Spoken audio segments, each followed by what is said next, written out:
And it makes me reflect on our comments that we get on our show and on our reels and stuff. And it's like, people just cannot handle you having such balance, Aaron. It's very upsetting, and it's interesting because if we had that same balance about, I don't know, maybe Kamala or even like Robert Kennedy, that these don't seem to be as triggering for people. But when you're balanced like that about Trump, that's an issue for people. People just don't want you to have balance when they don't have balance. Because it's the way they see the world. It's a spiritual practice for me, let's put it that way, to not participate in duality. I don't judge people who participate in duality, because that would be participating. Yeah, the irony. I don't have a problem with duality. Duality is beautiful. It's part of the dream world. It's part of God's design. I want to see from the highest state. I want to live from the heart. And the heart doesn't see with duality. There was a video of Biden or Kamala Harris being like, I just want to talk about how much I love God, and I really want people to devote their hearts to God, and, or, you know, some good, virtuous, spiritual thing. We'd be playing it on this channel, reacting to it. We would 100% be focusing our whole episode around that.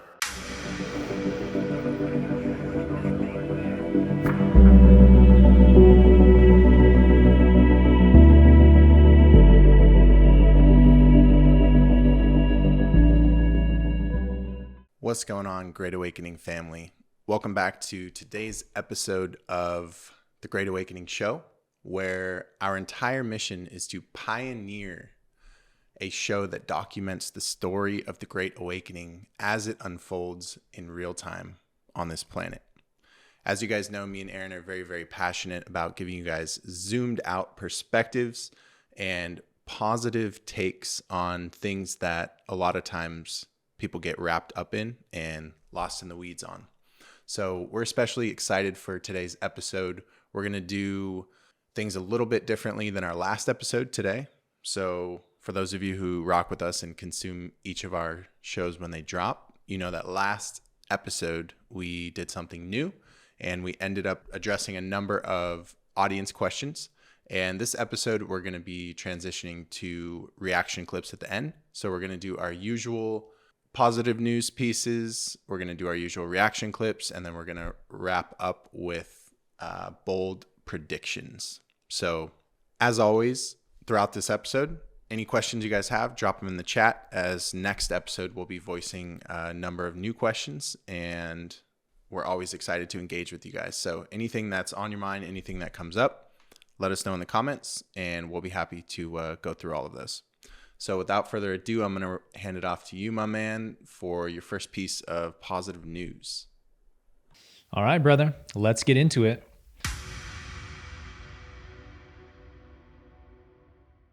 So it was hard choosing the positive news clip for this week. There was a lot of viral content over the last couple weeks, but I'm going to choose this clip from the Tucker Carlson event that he did in Pennsylvania.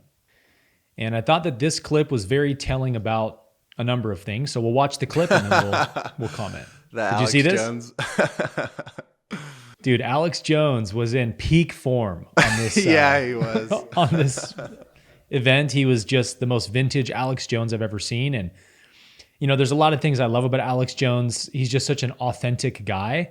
He totally, you know, can be a little bit unhinged and emotionally way over the top and stuff. But there's one thing you can't say about Alex Jones is that he doesn't have a good heart for humanity. I mean, all this guy talks about is how much he wants to liberate humanity from the globalists, as he would say. The controllers, as we say. And so this, in terms of our show's theme, which is documenting the awakening of consciousness of humanity. And you say, well, awakening to what, Aaron? Awakening to unity. The fact that we are all one. We all come from the same source, the same God, creator, whatever you want to call it. And we are all one together. And that only by loving one another can we actually make a planet that any of us want to live on. Love is the only way forward. Unity is the only way forward. Humanity's struggling to learn this, right? It's not been an easy lesson for humanity. Humanity keeps on trying the same old tactics of division and separation and war and battle and fighting. And we're slowly learning that it doesn't work. And so I look for those little signposts in the culture, in our mainstream news and politics, everywhere we can find them, to give us evidence for how much humanity is turning a new leaf and awakening to, hey, maybe we shouldn't try so hard to just fight everybody and fight everything we hate. Maybe we should just start building something we love, things like that. So this clip, to me, in the way of what I just said, is a great testament to the awakening of human consciousness right now, because I want you to pay a special attention to the absolute thunderous roar of this crowd to what Alex Jones is about to say, which to me, I've always seen Alex Jones as somebody he's pretty tapped in overall. He's pretty tapped into spiritual laws and the way that positive, negative polarities differ from each other, the way they interact. He certainly is an expert in understanding the negative polarity. And he's had some interesting takes, right, on Joe Rogan and talking about consciousness and extraterrestrials. Like, he's pretty open-minded and pretty awake. So listen to what Alex Jones says here and listen to the response of the crowd. What is going to happen in the next 40 days, do you think?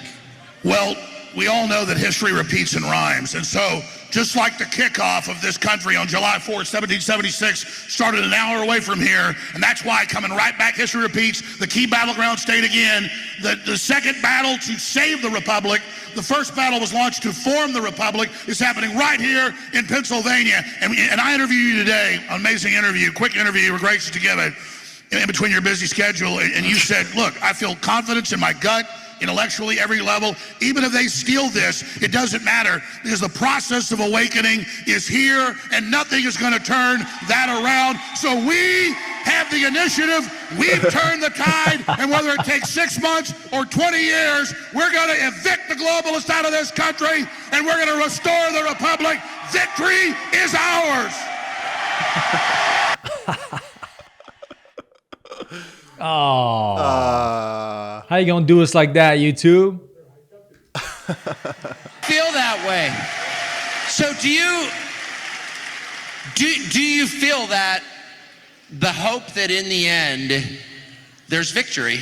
Do you really feel that? Barring the globalists starting a nuclear war, but then they'll still get beat in that process. Those of us survive will dig them out of their holes. Their bunkers will be their tombs. But other than them trying to start World War III, which we're very close to, other than end of the world stuff, our trajectory's victory. All over the world, populists are winning. All over the world, the incumbents are getting thrown out. All over the world, I mean, you go to a comment on Instagram where they even try to censor, and Bill Gates does an interview, there'll be 20 million views, and I'll read for an hour and can't find one person that isn't exposing him. Klaus Schwab had to step down as the head of the WF. The globalists are hated. They just had their big Davos meeting earlier this year about getting trust back, and I watched the Clinton Foundation with Chelsea up there at her gala going, everyone hates us now more than ever. What do? We've got to censor them more, and Hillary crawls out from under a rock. We'll start arresting Americans for their speech. That'll teach them. I'll get you and your little dog too. We have forced them out in the open. They're weak. The mask is off, and now the sleeping giant is awakened. I mean, that's true, isn't it? Alex Jones bringing the heat, bro. My man, so just a couple shooting of things from the hip. He really was. I mean, you can tell he's not reading off a teleprompter, right? Definitely not. I don't think he's ever been accused of that. I don't think so either. And it's like, to me, sometimes I think, and I'm not even talking about the spiritual community, but just the world at large. People on whatever side that talk so negatively and judgmentally about Alex Jones and all the stuff he's been wrong about or whatever. It's like, but can't you just understand that people like him because he's not a plastic puppet politician speaking from a teleprompter that somebody else wrote them? Like, do you not understand that that's the point we're at, where people are like, I don't care if he's gotten things wrong, made mistakes in the past. I care that he's actually speaking his mind. I'd rather, encounter the snake that I can see versus the snake that I can't see. And not that I'm saying he's a snake or something, but just that analogy of people don't really care so much. And I think the radical left is the media and stuff is not understanding this. People don't care about someone being morally flawless in every conceivable category, or we're going to cancel them. Like, that's not where the average person lives. That's where the overlords live and the media pundits live. And a very small segment of people that are unfortunately buying into that propaganda. Most people are down to earth, common sense people who are like, hey, nobody's perfect. Everybody makes mistakes. As long as I know someone's trying to do good and they mean well and they're speaking their mind, being authentic, not lying, not reading a script, not having an ulterior motive and hidden agenda, then I'm cool with them. And that's how I see a lot of people, in relationship to people like Alex Jones, who this guy's been canceled everywhere. And yet it doesn't matter because his InfoWars show is still getting crazy viewership. He's still being invited to huge events like this with, 10,000 plus people, roaring thunderous crowd, getting millions of views on YouTube. It just goes to show you that like the controllers, the globalists, don't have the power we think they do in our minds. That even the idea of canceling someone, it's like, are we really going to give them that kind of power? That they have the power to cancel anyone, wipe you out of existence, terminate you. It's like, that's a lot of power to give the negative polarity. They can interfere and do their censorship stuff on all their controlled platforms, but humanity's waking up. There's alternatives. There's a lot of alternative independent media these days. Nobody can cancel us as long as we decide what we want to watch, who we want to listen to, and not let the news or the politicians decide for us. But that's my aside. A couple interesting things about this clip, and then I'll pass to you for your thoughts, Jeremy. Isn't it interesting how the negative polarity on our planet seems to have this incredible lockstep unity where they're all working for the same agenda together? And, you got to give these people credit. They are brilliant artisans of control and deception. They come up with very intelligent strategies for manipulating the public, brainwashing people, taking away freedoms, sleight of hand, psyops. They're very good at it because this is what they live and breathe, right? That's the negative polarity. But I think this should provoke something in us, especially those of us who are awakening to the truth of oneness, that we cannot allow the negative polarity to want power and control more than we want unity. And I was thinking about this, Jeremy, that this is really, you could probably boil down the overarching problem on our planet, meaning the fact that the planet's not an awakened, enlightened civilization yet. You can probably boil it all down to, well, guess what? Negative polarity wants power more than the positive polarity wants unity.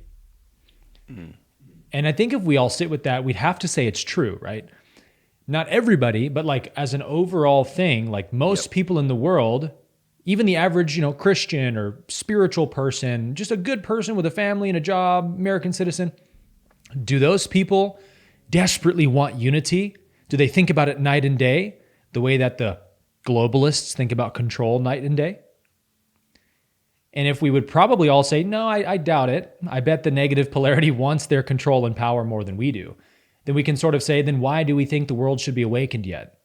It's like, we don't want it bad enough. What do you think? Well, shit, this gets into a whole rabbit hole. To me, you're speaking about this kind of existential question that I've thought about for a long time now of what is a better motivator?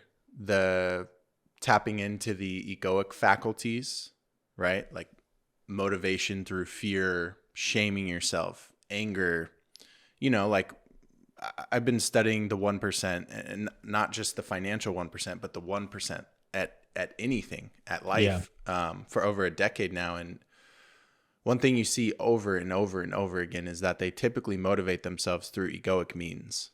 Like Kobe Bryant, Michael Jordan, Tom Brady, like these aren't necessarily happy people. They're yet we idolize them. They're some of the most driven. They accomplish things that intensely driven could not fathom, but they're doing it through egoic games with themselves. They spin these webs and they create this reality that they need to create in order to reverse engineer the desired result. So to me, what you're speaking to is this fascinating conversation of like, what is more effective, relying on the egoic faculties and playing the egoic games to create a desired result, or like to use it as a strategy, or the other option, which is more so tapping into your heart and love. And that's an interesting conversation, because what you're speaking to, I fully agree with, which is that currently the egoic strategies are far more effective for some reason. And then that begs the question of, is that because they're more effective strategies in general? Or is that just because there's not enough people not living from their ego that are collectively utilizing these strategies? And to that, I don't know. What are your thoughts? Yeah. Well, that's a great question. And what we're talking about right here is the whole foundation of why I teach what I teach on YouTube and especially in 4D University, because it's all about helping people get their consciousness out of those lower three chakras where 99% of people live, ego consciousness, up into the heart chakra and to live from the heart chakra. This is the great opportunity we all have in this lifetime, is that every human being is born with the lower three energy centers in activation. But the fourth center has to be earned through spiritual practice and discipline. And it turns out it's not super easy to awaken the heart chakra. It's not something you can just be like, hey, I think next Wednesday I'll go ahead and activate the heart chakra. Like if only. It takes a life of devoted spiritual discipline. And like, I want this. This is the most important thing to me. If I can't live from my heart in this lifetime, I can't fulfill any of my purpose. Like living from my heart is number one. And so we have to like get to the point collectively where the love in our hearts is greater than the ego in their minds. You know what I mean? Yeah. We have to have more love than they have ego if we're going to really tilt the balance. And I don't mean this has to be like 51% of all of humanity has to have an actively awakened heart chakra before we can, no. I think it's very much logarithmic or exponential in that I think the power of love is so much greater that if 2% of the planet was living with an activated green ray heart chakra energy center, then we would have none of these problems on our planet anymore. We're talking about fractions of a percentage of people are living from this state. And, even Alex Jones in this clip said a couple things at the end that I don't like or agree with, speaking about Hillary, like this evil slithering snake coming out of a rock. I get it. It's the common way that people today see globalists like Hillary. But I posted a video recently, Jeremy, that maybe you saw from the Gospel Conspiracy, where I was commenting on a preacher giving a sermon about Paul. Paul's the message, Paul's the truth, Paul's the life, Paul's the way. Only through Paul do we understand Jesus. And I'm showing like, do you see how Christianity has gotten lost with someone else's teachings? And at the end, he's reading a passage from Paul where he's like, if anyone preaches to you another gospel, even if an angel from heaven descends to you and preaches to you a different gospel than the one I preach to you, let him be accursed. And the preacher says this with like ferocity, and you hear this applause from the audience. Yes, let them be accursed. And then the pastor goes into this, kind of tirade about they shall be destroyed, wasted, condemned, erased. And everyone's like, yeah. And I'm like, oh my gosh, do you see how far we've fallen from the teachings of Jesus, that we're celebrating the cursing of others? Shouldn't that make us all somber inside and say, oh Lord, please don't let them be cursed. Please let them find their way back to the truth. That's my energy for everybody. I refuse to hate or judge or condemn anybody in my mind. I don't care what they've done. If they literally have slithered out of a rock like a snake on the ground, I still wouldn't judge them like that. Because I see who somebody is in their deepest, innermost essence, which is God. The divine light of Christ is in everybody. But we got to help some of them awaken to it. And we can't help them awaken to the Christ by hating and judging them. So, I don't appreciate these takes from the sort of like, I don't know what you want to call it, truther movement, far right movement, that tends to make enemies out of people. Mm-hmm. But with that being said, there's always a kernel of truth in something that someone's saying. Yeah. You just have to find what that kernel of truth is. And this clip, Alex quoted Hillary as saying, we should jail them for free speech or whatever. And some people would hear that and say, oh, look at this crazy, inflammatory, blah, blah, blah that he's saying. But it's like, no, actually, Hillary Clinton did say that. And I'm going to play the clip here for you. And it's important to look at these things because these are the things that wake people up. I've used this analogy of a breakup for the awakening of consciousness. This is why, although I don't get involved in the anger and enemy-making stuff that the truther movement does, Bill Gates, Hillary Clinton, not helpful, not interesting. But I don't judge it as a bad thing because I know that God is working through everything. Everybody, everywhere they are, every stage of consciousness has a purpose and should not be judged. It should just be seen for what it is. And the thing is, like, you can't skip steps on the ladder of consciousness, right? People have to walk up every rung of the ladder one step at a time. So if somebody's living in victim consciousness or whatever, if they're on that lowest step of the ladder, there's no use in judging them for being on the lowest step. We should just lend a helping hand and help pull them up, right? And so I see, even though these things have some rhetoric I don't find loving or Christ-like, it doesn't bother me because I see the core of what's going on, which is what we showed of Alex Jones on stage, full of passion, thundering, roaring crowd responding to, he's tapping into some pretty solid spiritual principles there of karma and stuff. He even said something really interesting. He said, "We've forced them out in the open. They're weak. The masks are off. And now the sleeping giant is awakened." And I like that. Like, that's a great attitude to have of like, no, we're not powerless. No, they don't own everything. No, their plans are not inescapable, blah, blah, blah. No, we've forced them out into the open, haven't we? Look at mainstream media. Completely crashed and tanked. Independent media has destroyed mainstream media, which was the number one propaganda funnel for the controllers. Like, they're losing their weapons all over the board. And from the desperation we've seen, we know that they're at least somewhat, if not full on, in a kind of panic mode of like, oh crap, people are waking up. People are realizing our strategies and having these huge conferences with millions of views on YouTube where Alex Jones and Tucker and whoever else, they're literally word for word explaining the strategies of these people step by step. That's the transparency they don't want. And it kind of poses an interesting question of what happens to the negative polarity, the controllers, the globalists on our planet, when we get to this tipping point where it's like, 60, 70% of people are fully awake to the fact that there are bad, ill-intentioned people in positions of power trying to exact more power over you and I, the people, taking our freedoms, more of a controlled state, weaponizing everything against us. When we get to that point where like 70% of people know that and every single agenda they try doesn't work because people don't participate, it's an interesting question to think about. Karmically, what do they do? Because we've talked about this a lot, right, Jeremy? The negative polarity has to walk a very fine balance, almost on a tightrope, because they have to infringe on free will to gain more power. But that means they have to do it by tricking people, deceiving people to agree with them. And they have to tell us what they're about to do before they do it. And the reason the negative polarity does this is because they're fully aware of the laws of karma and that the universe does work based on the law of oneness that says any violation when you violate somebody else will always come back to you every single time. So if you want to avoid that happening, you have to get this person to willingly agree to go into the prison cell for you, type of thing. And that's not easy to do. It takes a lot of propaganda, which they've lost a ton of that from the mainstream media. And, people are waking up to the fakeness of politicians more and more. So they're losing avenues, is what I'm saying, to trick us into agreeing with their plans. And then once most people aren't participating in their plans, what do?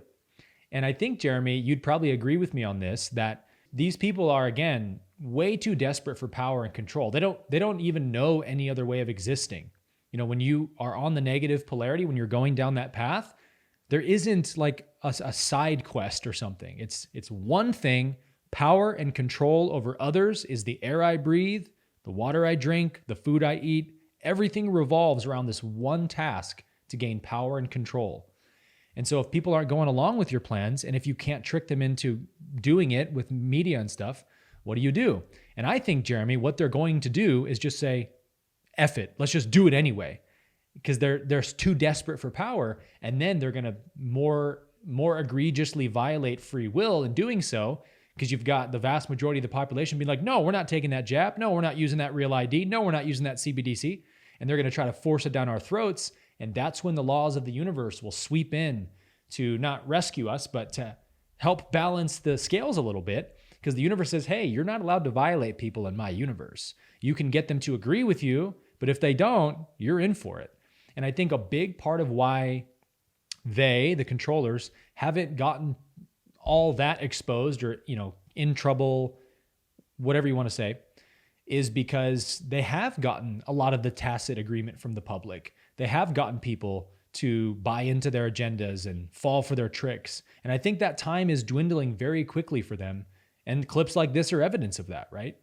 You bring up a few really good points. Part of what you're speaking to is, I mean, you kind of came out with a bold prediction in the beginning of the episode, but I guess so, huh? I think it comes back to this thing that we're always talking about, which is like the perspective that we're speaking from on this show is coming from natural law and the metaphysical laws, right? And so sometimes that means that we end up talking about politicians, and people struggle to see past who we're talking about for what we're talking about.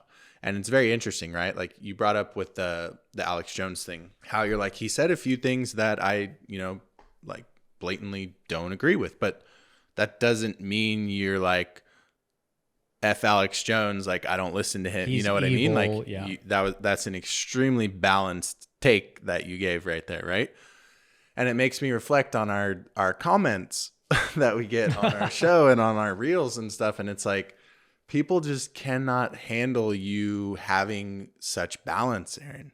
It's very upsetting. And it's interesting because if we had that same balance about, I don't know, maybe Kamala or even like Robert Kennedy, that these don't seem to be very as triggering for people.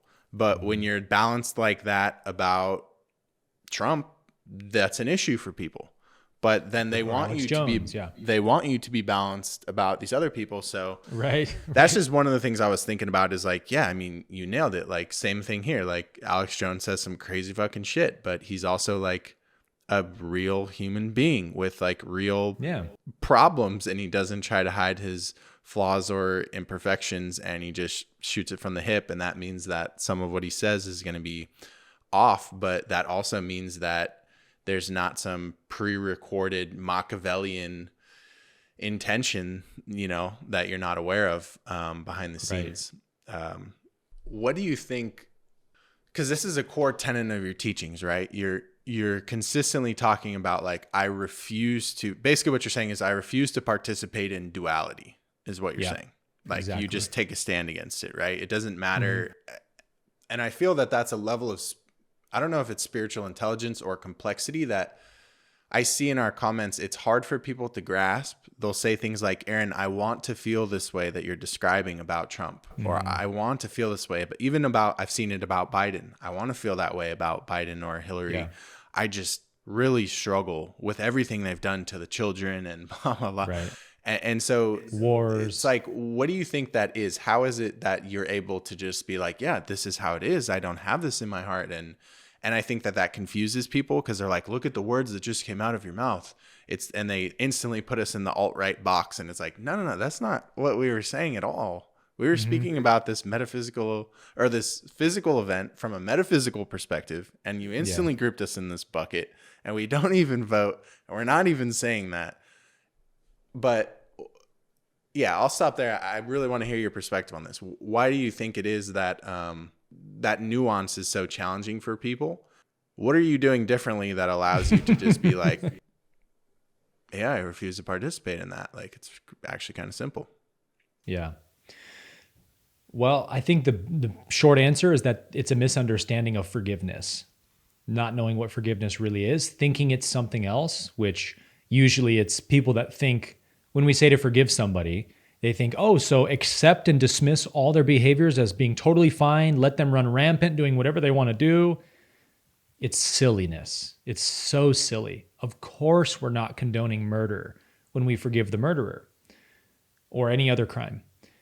Some people, and I think the majority of our audience is not in that camp you mentioned, right? And I think you would say that too, that most people are balanced enough to be able to have these takes and see things this way and say, yeah, no, we do need to love each other and forgive and not create more hatred. But there's a 10% maybe of the commenters that get really upset when one of their opinions is contradicted by us or whatever.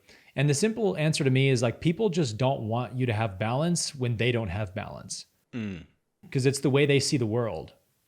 and this is why I am adamant. It's a spiritual practice for me. Let's put it that way, to not participate in duality.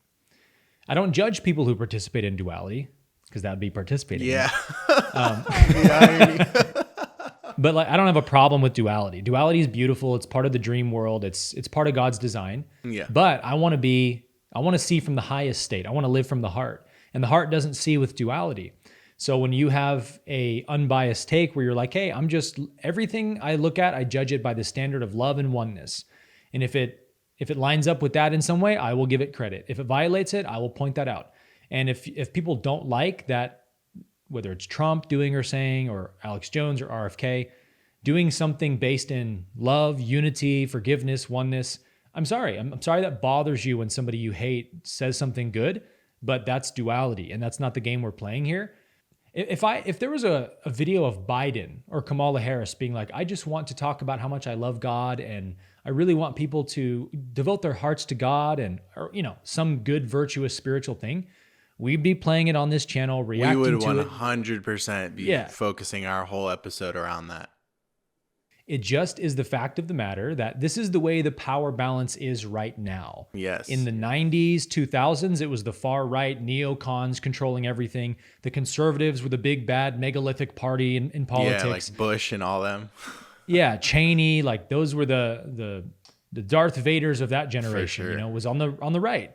Now it happens to be on the left and this is part of what they do, right? The two-party system isn't really two parties. We mentioned this last time. It's a clever disguise so they can shift from one side to the other. And they'll be like, big bad guy over here. Good guys over here. Join this team. Join this team. Oh, yes, I'm not part of the bad team. I'm a Democrat or a Republican. Yeah. And then 10 years later, they slowly shift to the other side. Now the bad guy's over here. Good guys over there. Oh, I'm on that team now. And round we go, playing this silly game. It doesn't matter which party is in power or not. It's the same people, the same group, the same polarity controlling it all. So if we had people on, the Democratic ticket saying these things, we'd be commenting on it. It just so happens that we don't see them saying these things. We don't see, Democrats putting on conventions like this, talking about restoring the republic and bringing human rights back and stopping the globalist agenda. If they did, we'd talk about it. It's just, we don't care left and right. And it's very easy for somebody who lives in that world of left good, right bad, or vice versa, to see us. And we get it from both sides, right, Jeremy? When we say something critical of Trump, we get all the people on the right will be upset and vice versa. So it's like you guys are stuck in this dualistic world that we're not interested in. So if we give a take that contradicts your binary way of thinking, of course you're going to project, well, then you must be on the other side. And we're over here like, my poor brothers and sisters who are still picking sides, thinking that one side is right and one side is wrong. That's the real matrix we have to wake up from. And part of waking up from that matrix is being able to criticize things you like and don't like on both sides. And to the best of our hearts and intentions, that's what we aim to do on this show. Damn. I'm glad I asked that. That was a heater of a response. And I feel like that's something we've never explicitly said, but definitely need to talk about more. It's like, I kind of wish that the Democratic Party was doing more things that were worthy of praise, just in this snapshot of where the planet's at. Like, if you guys have videos of Kamala being godly or speaking about a spiritual experience, or Biden doing something that's actually deeply rooted in authenticity and integrity, like, send it to us. Our intention, like, this is not this isn't a political show, and this definitely isn't a Republican show. It's just like, that's where I don't know. It's just so interesting. Like, I kind of wish I was a little bit older to have lived through what Robert Kennedy and Elon talk about. I remember my dad used to tell me a little bit. So I was raised strict Christian, just like you were. Church, Bible study, summer camp, all the things. And when I was like a teenager, I remember my dad telling me that he used to be a Democrat. And he was a Christian his whole life. Same thing, right? With his Spanish family. And I was like, what? And back then you don't have an interest in politics when you're like, 13.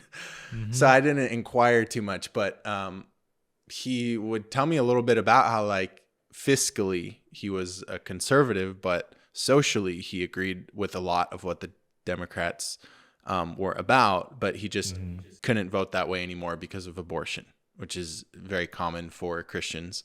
And I didn't really like understand it because I'm only I just turned 32, so, and you're not much older than me, Aaron.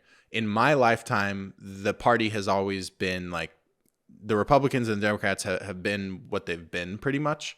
But in, the decade or two before we were of age, it meant something totally different to be a Democrat and to be a Republican. And so it's interesting. It's like, we're just speaking from such a minute snapshot of the history of the human story and the planet. And it just so happens that right now we're speaking on these certain avatars wearing this certain colored bandana that signifies the team that they're on and all that. But it could totally have been switched. And then we'd be getting all the 100%. We'd be getting all the QAnon people in our comments. Well, I was just gonna say that, bro. Who are like shitting on us because we're talking bad about Trump or something. Like that could totally be the case, right? Like, well, dude, just imagine, Jeremy, if we had done this show in the early 2000s during the Bush regime and the Iraq wars, like everybody would think they'd be like, you guys are just a bunch of flaming like liberals. around 9/11, because we'd be criticizing them every single episode for all these negatively polarized actions they're taking. It doesn't matter to us who does it or what color they wear. My goodness, it's crazy we have to say that. All that matters. We're just going to keep saying it right until the comments die down. Saying it maybe past the election it'll chill out, but we just need to keep saying it. Yeah, it's like, is it really possible to just care about what's right and good and moral without being associated with a side? Right. It's like, it actually is, my friend. It actually is. But I mean, think about this. The balance of powers, as we say, they shift from right to left over the decades. Because once the deep state exhausts a certain party, like, oh my goodness, did they exhaust the heck out of the neocon far right party in the 2000s with all the Afghanistan wars and Bush Senior, stuff. Bush Jr., all that. Oh my gosh. Everybody hated the conservatives in those days because they were the warmongers, the warmongering party. Yeah. Now it's the Democrats who are warmongering and sending $400 billion to foreign wars over the last 2 years. And so think about, Tulsi Gabbard, lifelong Democrat. She was like the head of the DNC, Democratic Convention. She was the darling of the Blue Party when she was still a Democrat. And then she spoke up about some of the injustices she'd seen from the left that she didn't agree with, and they immediately tried to cancel her. And she was like, oh, okay, I'm not in your club, apparently. And she's like, I'll go hang out with RFK and Trump and stuff. RFK, same thing, lifelong Democrat. I mean, the Kennedys literally were the liberal party for 4 or 5 decades in this country. I'm a Kennedy liberal. You always hear people say that. Hold on, let's stop there real quick. That's a crazy take as well. So back then they tried to assassinate the liberal party. And Just now like we're on the other side. That's very History interesting. repeats. Yeah. It rhymes, right? Go on. So you got Tulsi Gabbard, RFK, like lifelong, like badge-wearing Democrats flipping sides. And it's not because they're like, oh, I've realized that the left is the bad side and the right is the good side. That's not what they're saying. They're saying, look, we just got to join up with people at this point. Independents, conservatives, libertarians, doesn't matter. We have to find people with the same basic goals as us. Stop these forever wars. End the disease epidemic in our country. Stop this illegal immigration takeover. Close the borders. Get our sovereignty back. Fix the economy, And so you've got RFK, Tulsi Gabbard, Brett Weinstein. He was like liberal professor of the year. And he's lifelong Democrat. Also like, I'm not in this party anymore. Even Bill Maher is saying this, right? He's like, look, the left is leaving me. Yeah. Elon, lifelong Democrat. All these people are saying the same thing. The left is leaving me. I'm not leaving the left. And similar things happened in the early 2000s with the conservative. There were people back then being like, we're not a part of this war party. The conservatives have gotten crazy with war. Like, that's not who we are and stuff. So this always happens. Once they exhaust and squeeze the juice out of one party, they just shift it to the other. Now we're going to go over to the Democratic side and get all those people on our side and stuff. And so in this way, there's certain things that happen that wake people up to this power play game of like, look, it isn't about left or right. It's about who's controlling every sector of our society right now, and do they have good intentions? And there's two things that Alex Jones mentioned in this clip. Maybe it wasn't this clip, but I think it was, where he mentioned Josh Shapiro with Zelensky signing the bombs to Ukraine that we just paid for. Did you see this? No. Okay, so I'll play these two clips for you guys. So this is Josh Shapiro, I think senator from Pennsylvania, literally autographing bombs that are going to murder people. And all these people watching, there's Zelensky. And this is the stuff you see where you're like, oh, those are the people running the country and the decision making. Okay, we've got a problem on our hands. If we got people running our country, this is the either governor or senator, I can't remember, of Pennsylvania, signing bombs. We have lost the path, my friends. We are so far from where we want to go that this should be a massive red flag of we have to get these people out of office, out of positions of power by any means necessary. And that's what a lot of people see the Trump, RFK, Tulsi, combination movement, the Justice League, as they're calling it, doing is like those people are against these people, is how most people are painting it. And that's good enough for them. And you know what? Even though there's a lot of division in it and judgment and stuff, I think it's still a net positive for humanity because, again, using the breakup analogy, when you break up with somebody, you go through certain phases, right? When you go through a breakup, the first phase is usually sadness. You feel depressed, bummed out. You have a hard, tear-filled conversation with your partner, boyfriend, girlfriend, and you go through a period of mourning and you feel sad. And then you start to get angry and you start to think about all the things they did that made you mad and the betrayals or whatever. And usually there's this like F my ex type of phase, right? They're the worst. I'm so glad I got rid of them. And that's also part of the healing process. And then after the anger phase subsides, there's a period of fear that sets in where the person starts to second guess of, oh no, should I take them back? What if I never find love? What if they were my partner and I missed them? What if they're my soulmate? And they go into fear. And then they get through the fear. And then finally, once they've moved through those three emotions, they can become a whole person again and enter the dating market afresh. Yeah. Most people don't do that. They try to enter the dating market when they're on, stage 1 or 2 still. But I digress. My point is, this is an archetype in consciousness of how we break away from attachments, whether it's a person or an ideology. You probably went through this, Jeremy. I definitely went through this with Christianity. At first, when I was finding all these contradictions, especially between like Jesus and Paul's teachings, it made me really sad. And I started to get hopeless and depressed because I'm like, I can't even make sense out of my faith anymore. These contradictions, there's too many of them. I can't be a Christian with this many contradictions to my faith. So what do I do? Like, I don't know what else to do. It made me really sad. And then I got angry and went through the deconstruction phase and was on Facebook debating Christians all day, trying to nuke their theology and stuff. I had a point to prove. And then I went through fear of like, oh no, what if it is the one correct religion and I'm choosing, New Age heresy and I'm going to go to hell. I went through that phase. And it wasn't a very long phase, maybe a month or so.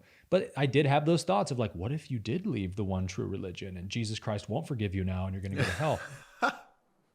So I give that analogy to point to the collective consciousness. This is exactly the process that people have to go through when breaking up with the controllers of our world and these old paradigms, these political ideologies, whatever it is. You have to go through the process of breaking up with that attachment. And at first it begins with a feeling of inner conflict and this doesn't feel good. And you get bummed out about certain things you're realizing. And then that makes you angry. And then the anger leads to some fear and anxiety. And then you can have a grounded, integrative perspective of the thing. So when I see people like this who are still kind of in the anger phase, I'm just like, it's all good. They're in the process. They're in the process of deconstruction. Maybe for some of them, it's going to take them 5 or 10 years or more to come to a very neutral, balanced perspective, which is where we're trying to lead people, right? Which is, look, I'm not here to fight anybody. I don't have any enemies. I don't hate anybody. I just want to create peace on earth and unity. So let's build the new thing. Let's join together and do this thing. That's the attitude we want everybody to get to, because that's the only attitude that works. The more we make them an enemy, the stronger we give them power. So there was the bomb thing with Shapiro this last week. And then I just wanted to play this clip, even though it's an older clip, of Hillary talking about what he said there about imprisoning people for misinformation or propaganda.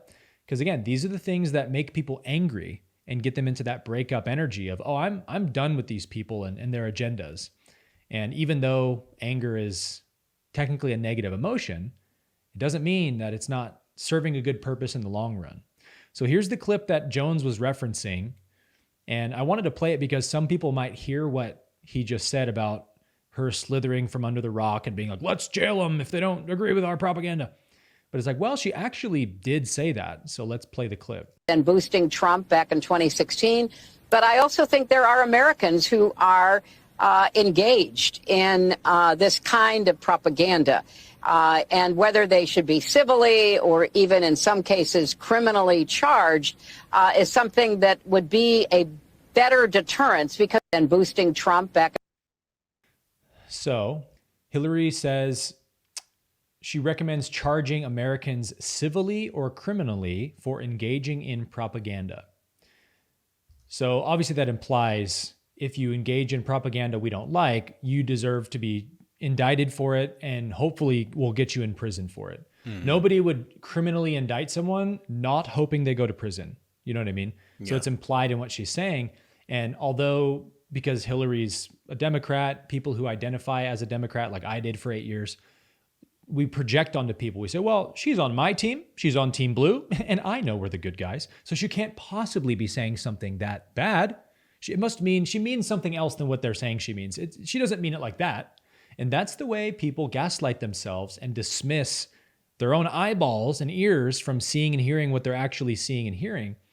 And so I wanted to pull that out because for her to say propaganda, if people engage in propaganda, they should be criminally or civilly charged.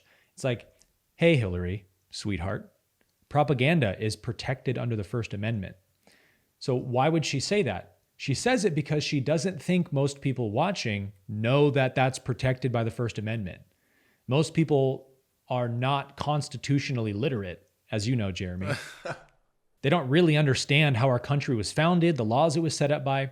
And so the fact that enough people are angry about this clip that has gone mega viral, that Alex Jones mentioned to an audience of thousands of people, and everyone's seen this clip and unilaterally rejects it as a bad thing, that's a sign that people are waking up to the tricks and the fact that most people aren't constitutionally literate and they take advantage of that. You know, Joe Rogan was posting these things this week, right? From the New York Times saying, some liberal scholars say that maybe the Constitution is a bad thing and we should get rid of it. And he's like, look at this, you guys. The Marxism has officially arrived. New York Times, we should get rid of the Constitution.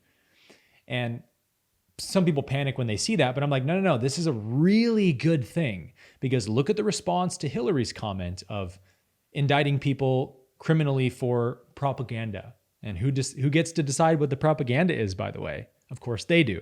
Anything we don't like, that's propaganda, and we'll jail you for it. That's the world they want to create, and people see it. So the fact that people see, no, we know what our Constitution says. Propaganda is a totally subjective term that's absolutely protected by the First Amendment because today's propaganda is tomorrow's facts, usually. So like you can't say that propaganda should be criminally charged. That's unconstitutional. So if most people feel that way about that clip, what do you think most people feel when the New York Times releases an article, let's get rid of the Constitution? What do you guys say? I mean, Joe Rogan posted it, for crying out loud, the most famous probably person on earth, socially speaking. And if you read through the comments, I didn't see anybody that said it was a good article, you know?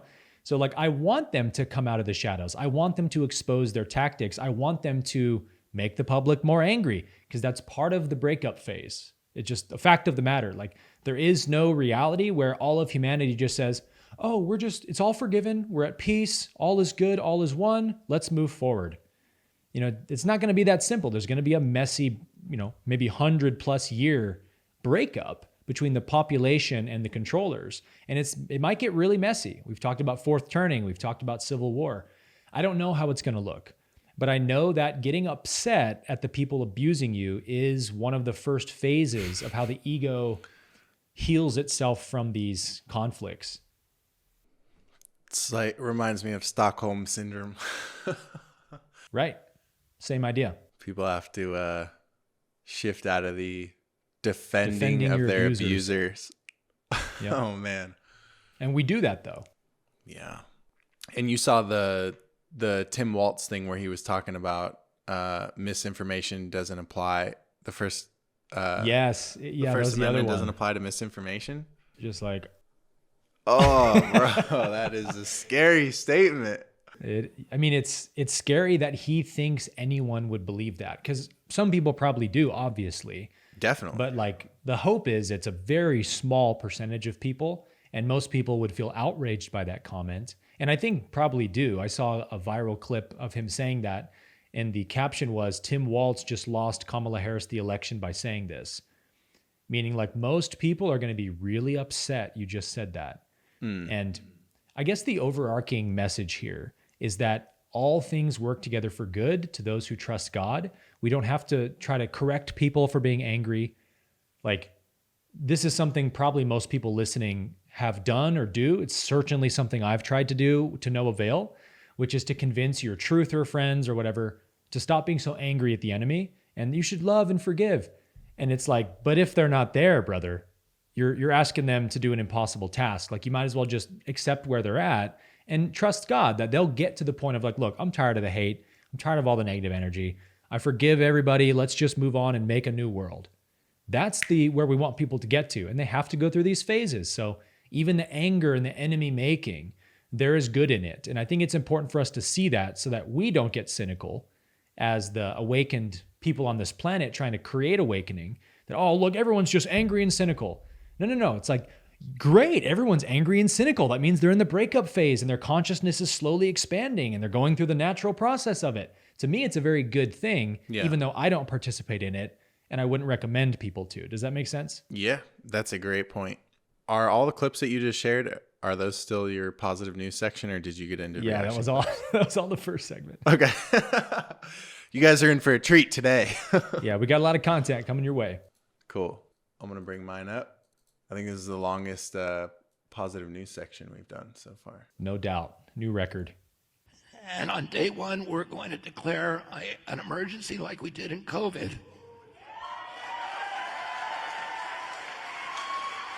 But it's going to be a chronic disease emergency, and we're going to get Wow. the fluoride out of the water. We're going to get the chemicals out of the food. Let's go. The chemtrails out, the chemicals out of the chemtrails, and there's 1,000 ingredients in our food that are banned in Europe. And Oh my goodness. and I know how to do it, and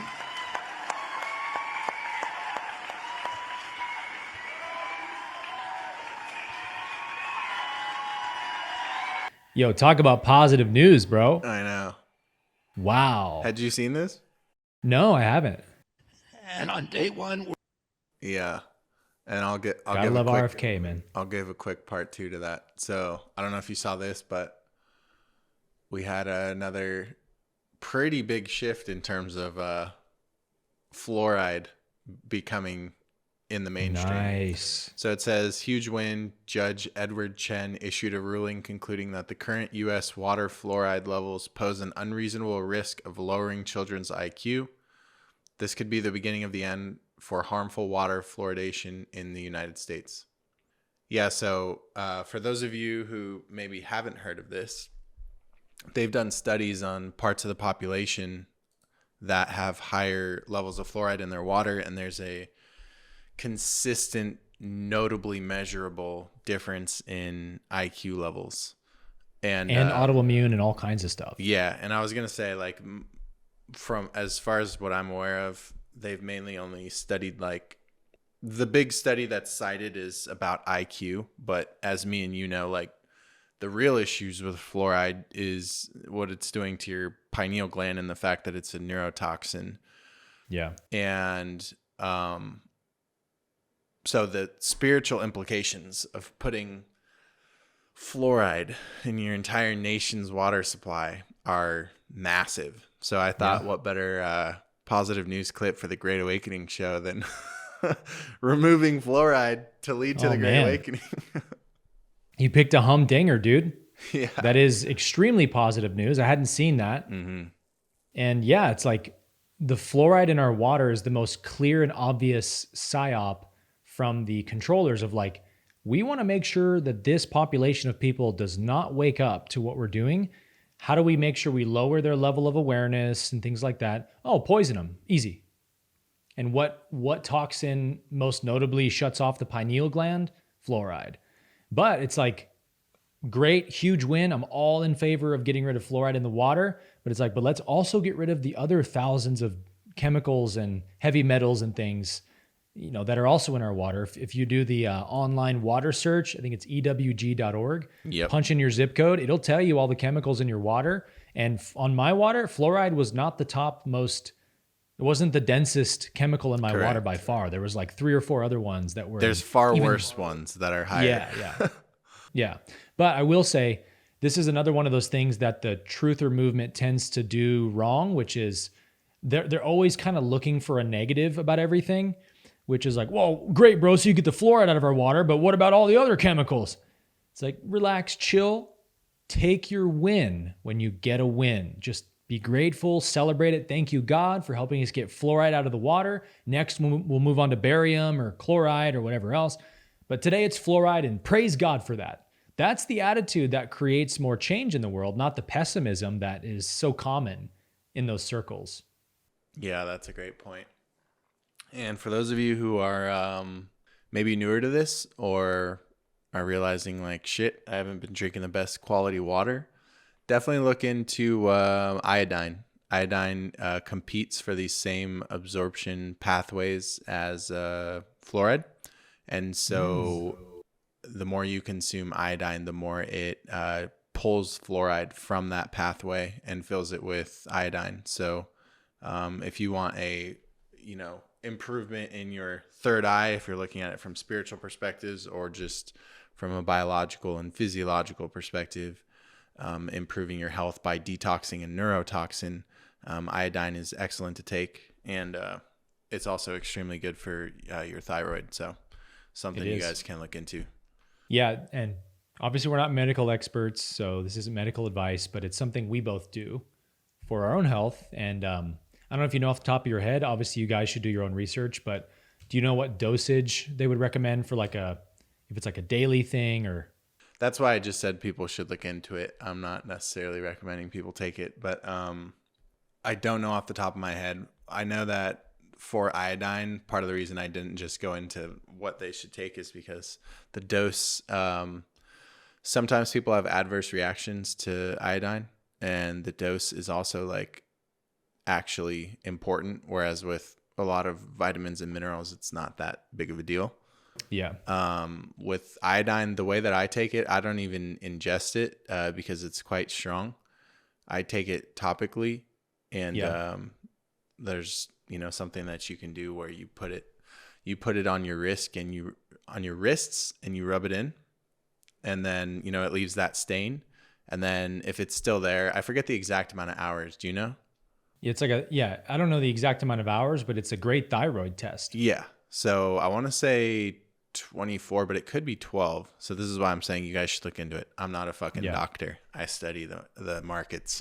I just We're just biohackers. I just value my health and my consciousness. But yeah, this is something I do, maybe once, twice a week type thing. I'm not like mega dosing it constantly, though there are rabbit holes you can go into about benefits of mega dosing it. But you'll also find people saying that iodine ruined their life. So welcome to the internet. Yeah. But yeah, you put it on your wrist, and if it is gone, it's either 12 or 24 hours later, then you're iodine deficient. And if you can still see somewhat of the color of the iodine, then your levels are good because your body didn't absorb it because it only takes what it needs. So, yep. Yeah. So check it out online, do some research if that calls to you. I do see here the general health guidelines for adults is about 150 micrograms per day. If you're a pregnant woman, 290 per pregnant women need more iodine for thyroid help. But some people do like 1,000 micrograms a day for probably some of the stuff you're talking about. So got to do your research for sure. Yeah. Yeah. We don't want any comments of people telling us that they turned orange and they're looking like Trump because they took our advice on iodine. Jeremy told me to take iodine every day and now I look like Trump. You're like wrong and wrong. All right. Are we ready to move on to reaction clips? Yes, sir. Segment 2.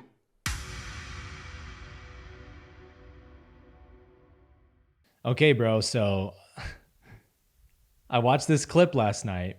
This is a clip of a very, very famous, one of the most famous kind of televangelists. His name is Kenneth Copeland. Most people have probably heard of him. Oh, He's been on the news scary. for lots of stuff. Yeah, the scary guy.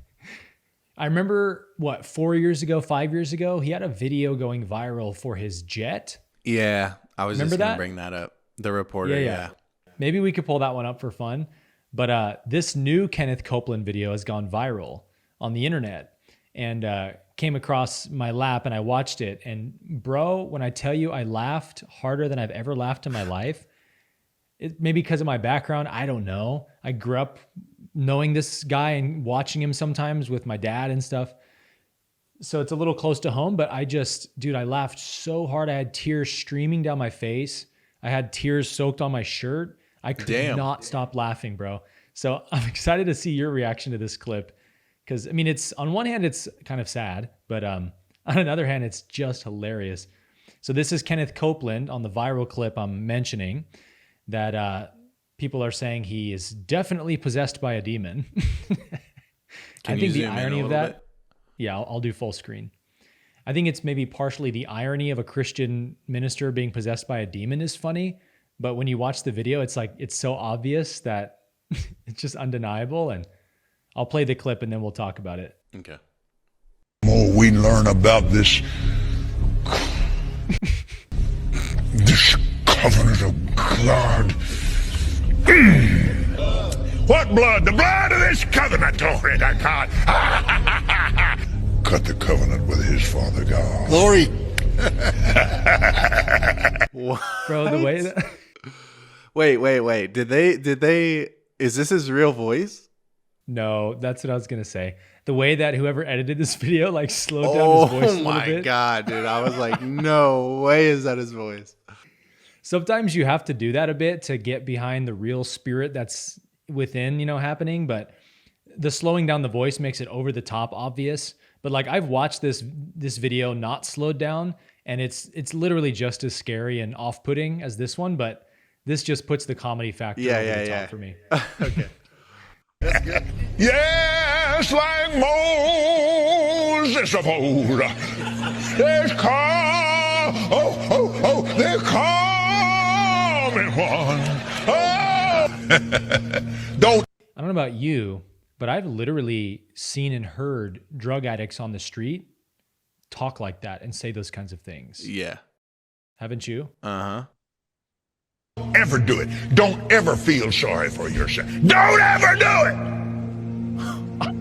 Absolutely stunning. Just delicious. What? And he will be. Bro, I'm getting like. And he'll live 120 years. I'm tripping out over here. Bro, it is unbelievably disturbing and creepy. Oh, it's giving me the weirdest feeling in my body watching this, dude. I feel it too, bro. Some of those looks, man, like these clips where he's bouncing around, like saying crazy stuff. It looks like the demon's about to burst out of his body. Yeah. Even though this is just a recorded video on the internet, I like have to look away from his eyes, like when they break eye contact. It is on that level, no doubt. He said, yeah. Preach it, brother, preach it, brother, preach it. Just before the cross. Oh. And we have a healing covenant. Oh, dude. Bro, that megalomaniacal laugh.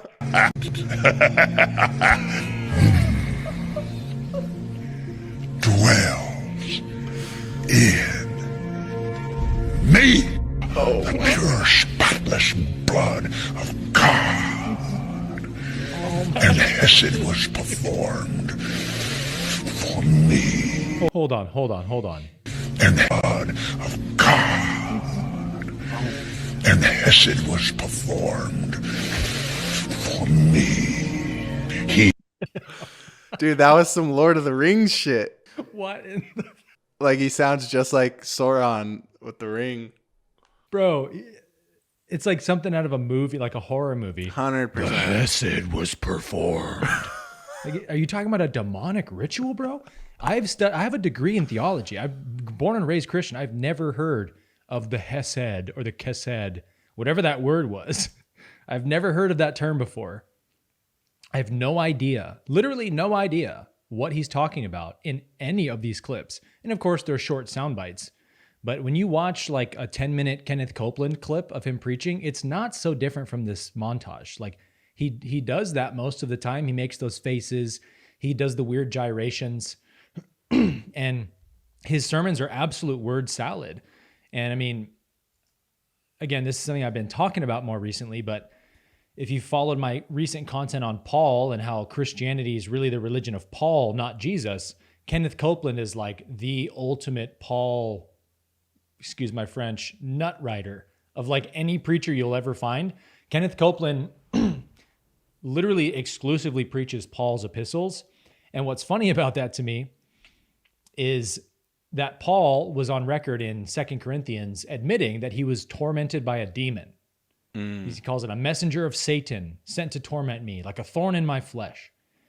And the way that Paul talks, and in my gospel conspiracy video, I read 4 or 5 passages from Paul, and I read it kind of in Paul's personality of the way I believe he wrote it. So you can see the narcissism and the pathological lying and the hatred and stuff in his writings.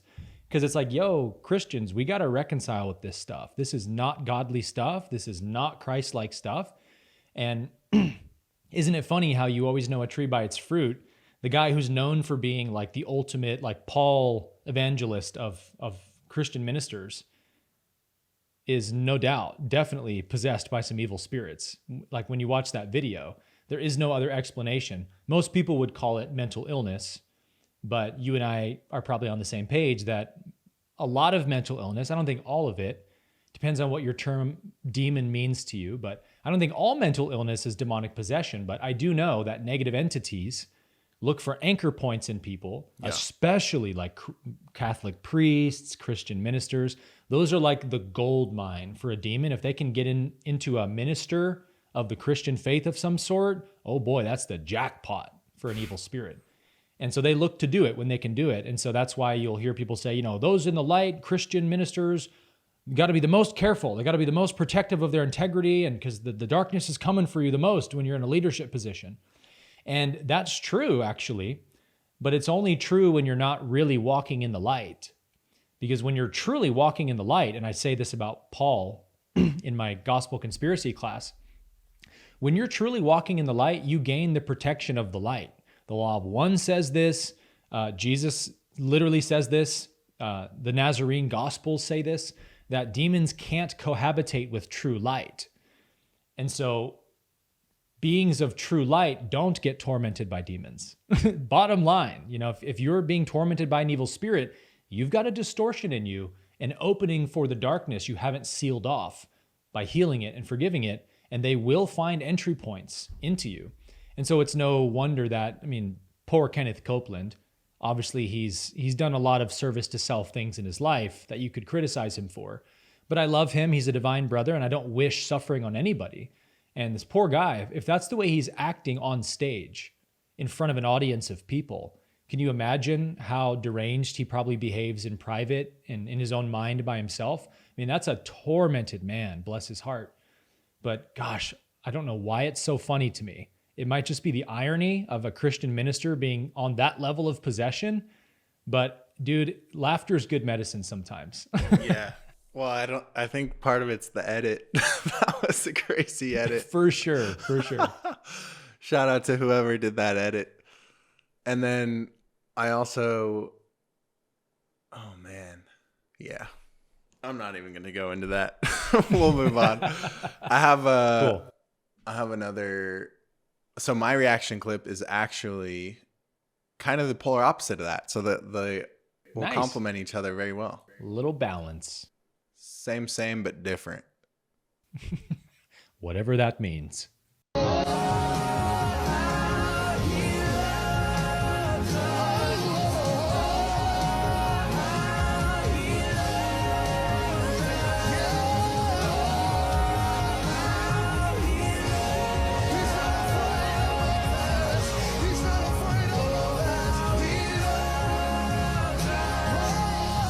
So I'm not going to play the whole thing, but he recently decided to release a gospel album, which is absolutely crazy, obviously, given the background with the Diddy stuff and everything like that.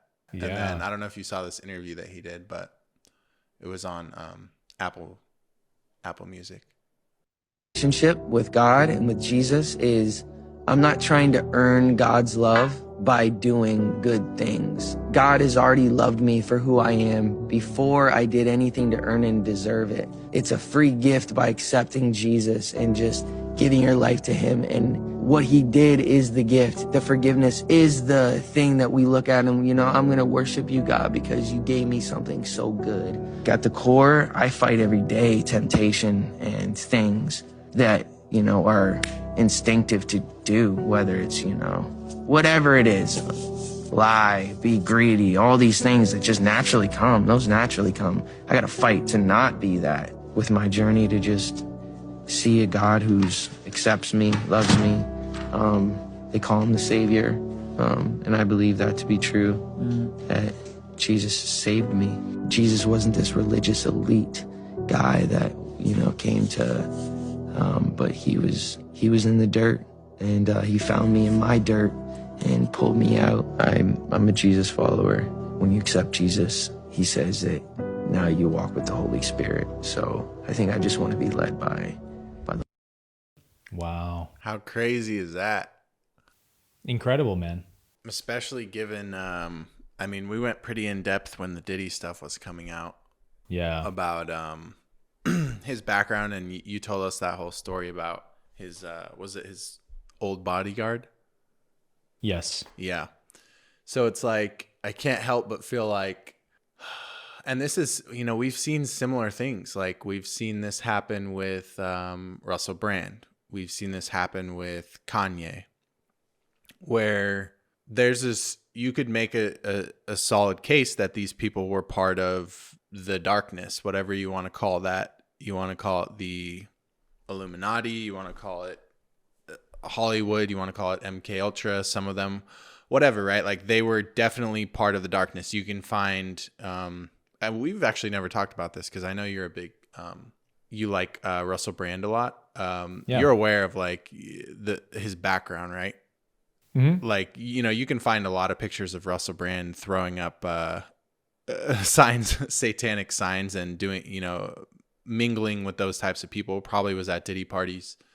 Beiber, very similar thing, though it didn't seem as blatant of an energy, but definitely was doing what he was asked to do. And then, of course, Kanye, his background and some of his music and who he was around. He was a protege of Jay-Z and all that. But then you watch them kind of like, everyone has a threshold, and the humiliation threshold seems like when it gets too far, some people snap, and even despite all the dirt they have on them, they go, I don't care anymore.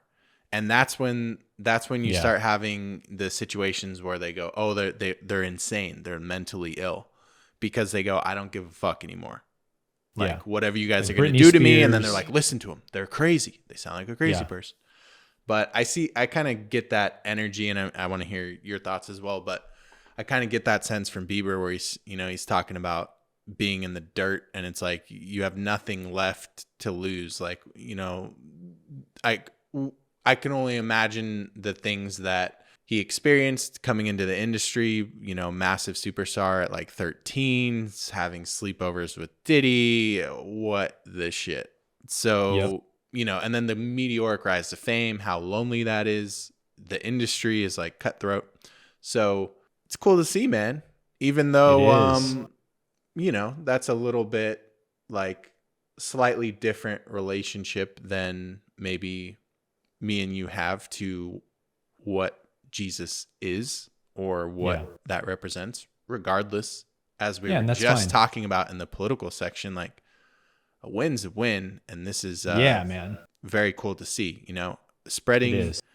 light and love instead of service to self is a massive win. It doesn't matter if someone thinks that they're doing that in the name of Islam or Hinduism or New Age spirituality or Christianity or Catholicism or whatever.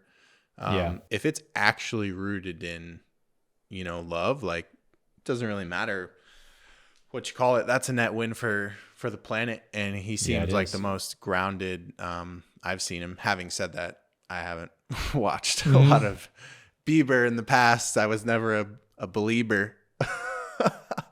Or do you know what that is, Aaron? Belieber? Yeah, it's like Oh, the yeah. people that were super into Beiber. Yeah. You just didn't like my joke. I'm just not funny. I'm just not as cutting edge with culture today. Got it. Yeah. As you might think. Got it. You might be more familiar with the term Swifties. I'm definitely familiar with that. Okay, so I mean, it's been a while since Bieber was on the level of Swift. That was a long time ago. Yeah, that's true. But yeah, I haven't watched too much, but this seems like a whole different person. I mean, Oh, yes. with that amount of eyes on you and scrutiny from the industry, and you're coming out in an interview talking like that. Yeah.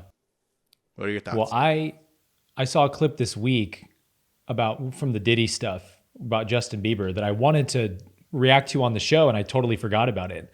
So when you played that, I just looked it up and found the clip. I'm going to show you this clip of Justin. It's a montage. It's like a minute long of him being like harassed and really like sexually harassed. I've seen this. Like Yeah, they're like kissing him and grabbing his butt and stuff. live on stage, on talk shows and stuff. And I'm a big fan of Justin Bieber, not just as an artist and his incredible talent as a vocalist, but who he is as a person, because watching his journey has just given me so much admiration for him. Because you can, like you said, you can only imagine what it would be like to be 13 years old and have the world in the palm of your hand. I bet you'd probably make a couple mistakes too, right? So let's, understand that first of all when we're talking about Justin Bieber. When people hold anyone's past against them, they're always wrong, because everyone's a new creation each moment, and we should only judge them as a new creation. But nevertheless, the past somebody experiences molds them into who they are now. And we see that with Justin. So it's like all the criticism he got for all the, honestly, like amateur stuff he was in trouble for years ago when the deep state Hollywood tried to cancel him. It's like, these are normal problems that any 13-year-old, 16-year-old kid would have, being the most famous human being on earth at 13. And I would expect many more than Justin actually had, to be honest with you. But you see his heart, right? The transformation this kid has been through. I mean, he's a full-grown man now, but since he was a kid is remarkable. Like, talk about the hero's journey, coming out of Hollywood and the Satanism he was surrounded with, and the incredible traumas he no doubt experienced. And my friend who was his former bodyguard told me personally, Justin's been sexually abused like you can't imagine in Hollywood. He doesn't say that publicly, but like as his bodyguard, he knew that. And look at the way he's handled it. He turned to God. And even though I don't believe in or agree with the premise that you have to accept Jesus to get God's love, Jesus taught vehemently against confessing him as Lord. He said, "Do not call me Lord and not do what I say. Only those who do what I say will go to heaven. Heaven is in your heart," he said, not a future location. "The kingdom of heaven is only accessible to those who follow these commandments. Love God, love your neighbor." That's the gospel of Jesus. But even though I believe and teach that, I don't care that he thinks he has to confess Jesus. Look at what he's saying in this clip. I mean, it's overwhelmingly good and positive to say, I can't earn God's love. I accept that God has always loved me. And of course, he thinks that love is contingent on confessing Jesus as his savior. It's not, but who cares? Because he goes on to say, I'm trying to follow Jesus' teachings more every day, or whatever he said. And the segment was really interesting to me, dude, where he actually gives examples. He says, watching my thoughts throughout the day, and I can't remember how he said it, but trying to overcome sin every day. Temptation was the word he used. And he says, whether it's the temptation to, lie or be greedy. And you could see he's being so authentic in that moment. He's actually telling you things he really does try to be aware of throughout the day. And so I see that clip and I'm like, oh man, Justin's on the spiritual path, 100%. Exactly. He's trying to be self-aware about not lying or being greedy or selfish. That's what I teach in 40 University. Like, this is not far-reaching for even a Christian to really become a devoted, student of the spiritual path. Many Christians are, even though they still hold beliefs that may not be absolutely true. It's not really what's important, right? It's the heart, it's the intention of the matter that's important. So I just was really blessed by that clip of Justin showing so much sincerity this guy has for wanting to follow Jesus truthfully. But let's look at maybe why he has such a passion for that when you consider all the things that he's been through throughout his career.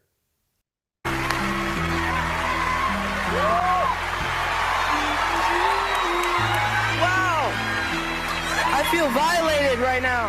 Kenneth never gave me the sex talk. Okay. So why don't you give me the sex talk? I feel uncomfortable right now. Oh. Why do you want to know the sex talk from a 15-year-old boy? That's pretty weird. Oh. Let's talk about the album. You ain't been calling me and hanging out the way we used to hang out. Well, you try to get in contact with me, through all my, partners and whatnot. Damn. Pretty incredible stuff, huh? Shout out to him for saying that at 15. I hadn't seen that little part. I know, man. Yeah, you can tell he's had to grow up quick, God uses everything for good, bottom line. You can be abused, abandoned, betrayed, hurt, wounded, and God will turn it into the highest good for you if you're willing to heal and forgive and all the essentials that we teach, which clearly Justin has been doing that, because you don't see him online like you saw like Britney Spears or whoever, screaming about their oppressors and who did this to them, playing the victim.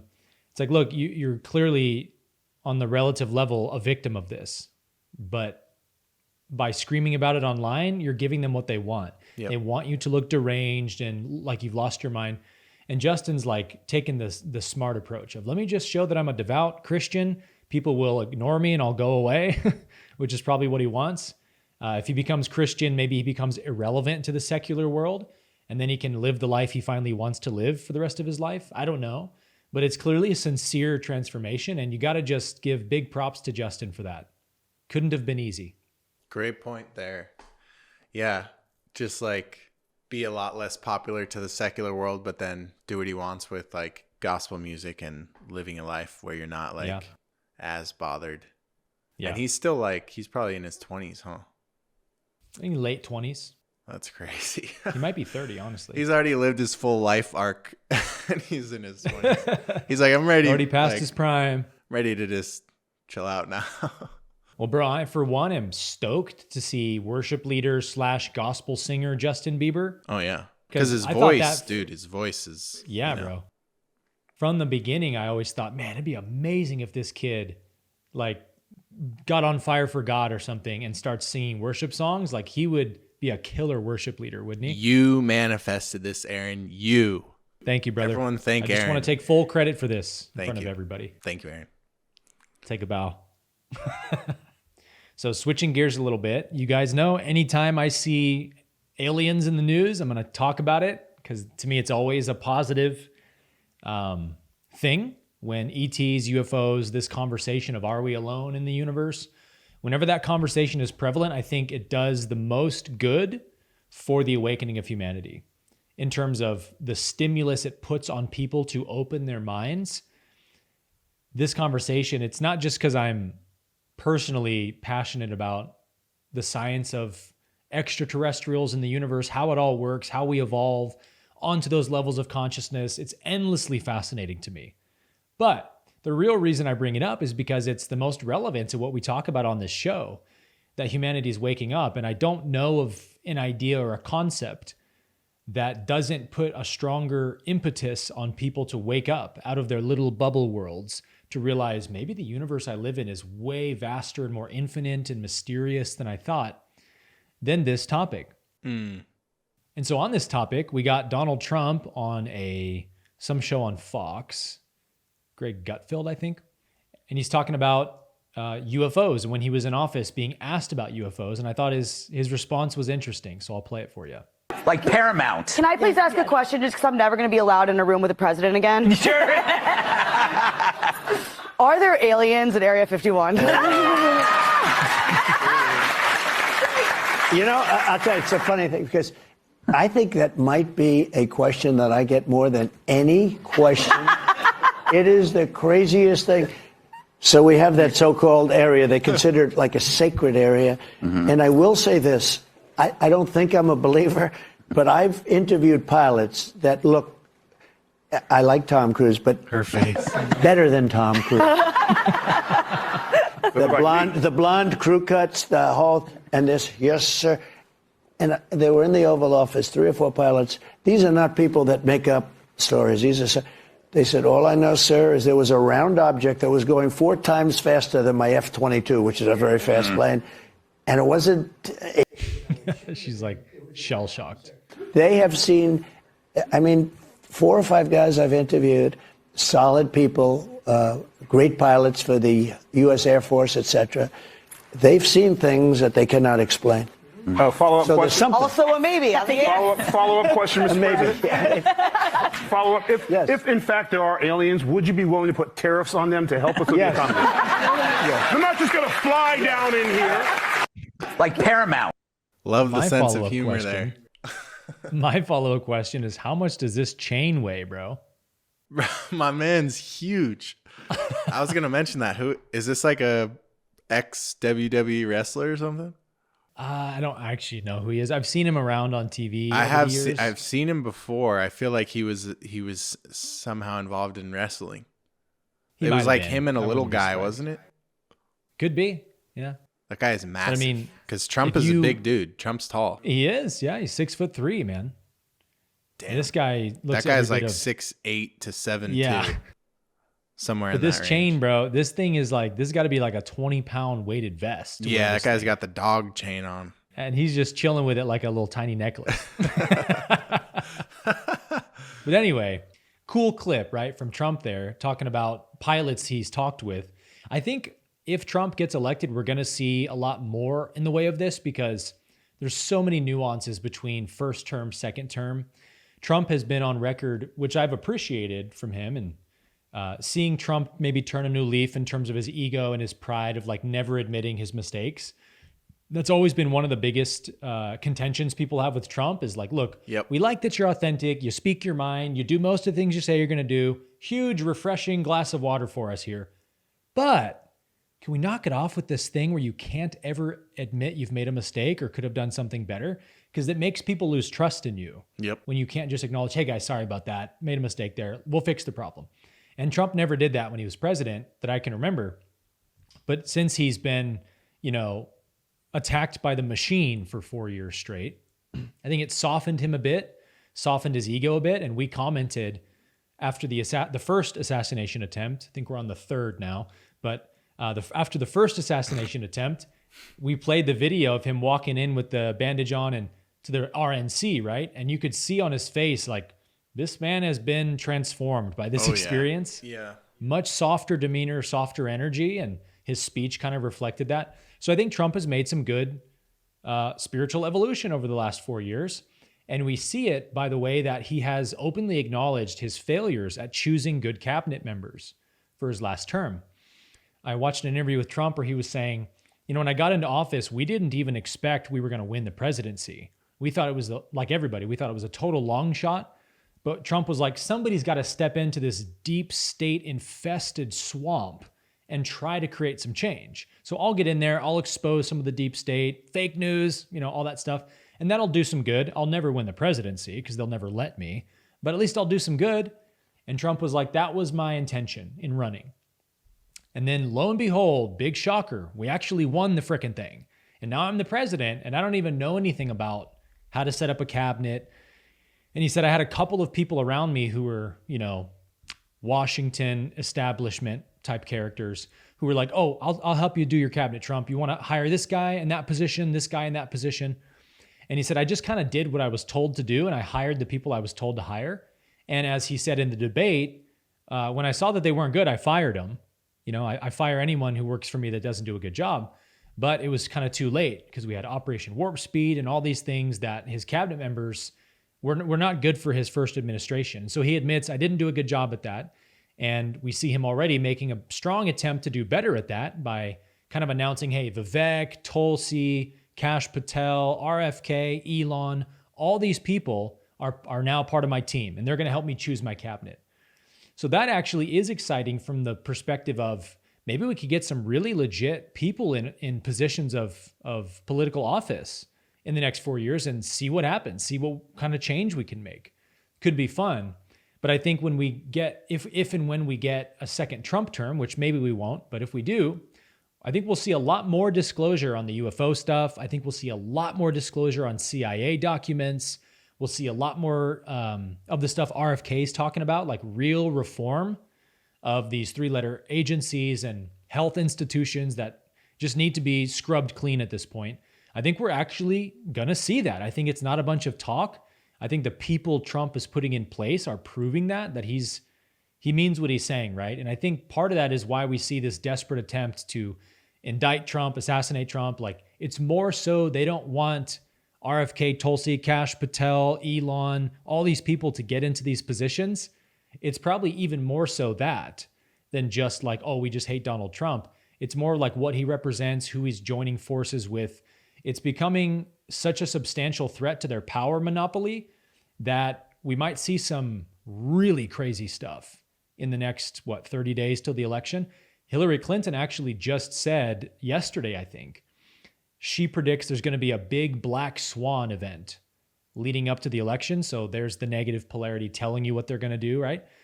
She said, oh, it'll be a Russia or Iran are going to try to interfere with our elections. So, okay, what that means is they're going to interfere with the election and they're going to try to blame and scapegoat it on Iran or on Russia. So it's like, all right, let's watch the calendar for the next 30 days and see if that happens. Because for all the things, again, you can criticize Alex Jones for getting wrong. Homie's batting a solid, 700. Like, he's like 70, 80% at least, maybe more than that, accurate on like every psyop he talks about. It almost always comes true pretty much exactly as Alex lays it out, or it's mostly true, or it's very close to what he says. I mean, he gets a lot of stuff right. And he's also saying, what Hillary's saying, which is these people are definitely planning something big because they know they're down in the polls. They know there's huge populist momentum right now. And so, we'll see what that black swan event is. Hopefully it's not a nuclear war, but that's the world we live in, right? Yeah.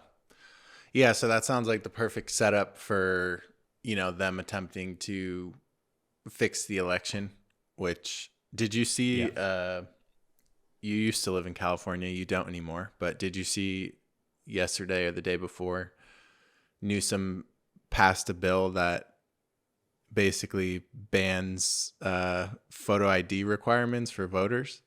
Yep. In California. I posted it in my community, and my take on it was like, this has to be the most obvious. Like, out of everything, because in politics, everything is about like game theory and strategy, right? So you typically want to do things that are disguisable. You want to do something that seems like you're not doing what you're actually doing. Right. But this one is just so obvious. Like, what's the devil's advocate reasoning? I'm not actually sure. Do you know of what they're claiming reasoning. The reason for? Is it like discrimination or easy. something? Oh yeah, it's easy, bro. Equality? It's just the fact that they couch, there's a certain like holding period for all of their sort of like PSYOP plans where they have to inundate the public with propaganda for a certain period of time. And this is calculated from all the CIA experiments. The CIA has this down to a science you would not believe. It's very creepy and disturbing how well they've ascertained exactly how much propaganda it takes, what type of propaganda, methods of delivery, and the percentages of efficacy of each one of them, and exactly how they can overlap and help each other. Like, it's crazy how they've mastered the science of psyoping people with propaganda. So they go through a holding period of however long where they They're going to keep saying certain things to couch their policy in virtue. We want to help these poor refugees. They're not illegal immigrants. They're refugees. Kind of like safe and effective. They know, like, we have to say this a certain number of reps, 500 reps. Everybody has to hear safe and effective before 90% of people are going to go get the jab. They have it all down to a science, and there's periods of that. So when they get to the point where they actually do it, it's because they think they've successfully brainwashed the public enough with their false light and fake virtue that they'll fall for it. And at least enough people won't resist, because there's always going to be people that resist. They just need it to be not enough people to resist to stop them. Does that make sense? Yeah. But specifically for the voting thing in California, what do you think their claimed intentions Yeah, they are? just say it's racist if you don't want illegal immigrants to vote, you're racist. Or, hey, don't you love America? These people are refugees fleeing asylum, and so they deserve to be part of the American dream and stuff like that. So they're basically doing the like DEI equality thing. I mean, yeah, you could put it that way. It's you're not a bad person, right? No, you wouldn't want to be harmful to people of other races, would you? No. Then you think they should be allowed to vote with no ID, right? Yeah. Because I'm not a racist. It's that easy. It's just a little mind game. And if they can do it with enough people that they won't get a resistance, they can pass whatever bill they want, man. They own the Senate. They own the state. The state can do whatever it wants so long as the people don't resist it. Yeah. To a certain extent. So they're like, hey, as long as we say these, punchlines for 3-6 months, we're good. Whatever we do, it'll pass and they won't resist it. That's or they can't crazy. stop it at least. Super crazy. Negative polarity is clever, bro. They know what they're doing.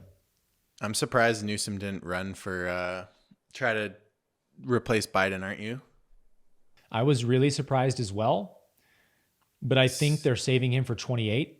Okay, because he seems like he would have been a stronger candidate when you hear him talk. Oh, of course. Dude, Kamala Harris could have never won a Democratic primary.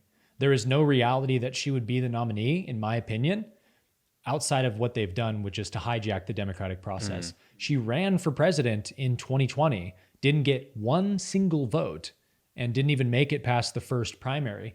So we're supposed to believe that she would go from not a single vote, not a single delegate voted for her, to winning the DNC over people like Gavin Newsom and other candidates that talk better, know more things than she does. She would definitely not beat Gavin Newsom in a DNC convention, but I think they're saving Gavin Newsom for what they probably expect will be either RFK or Vivek versus Newsom in 28. That's my assumption. That'll be dope.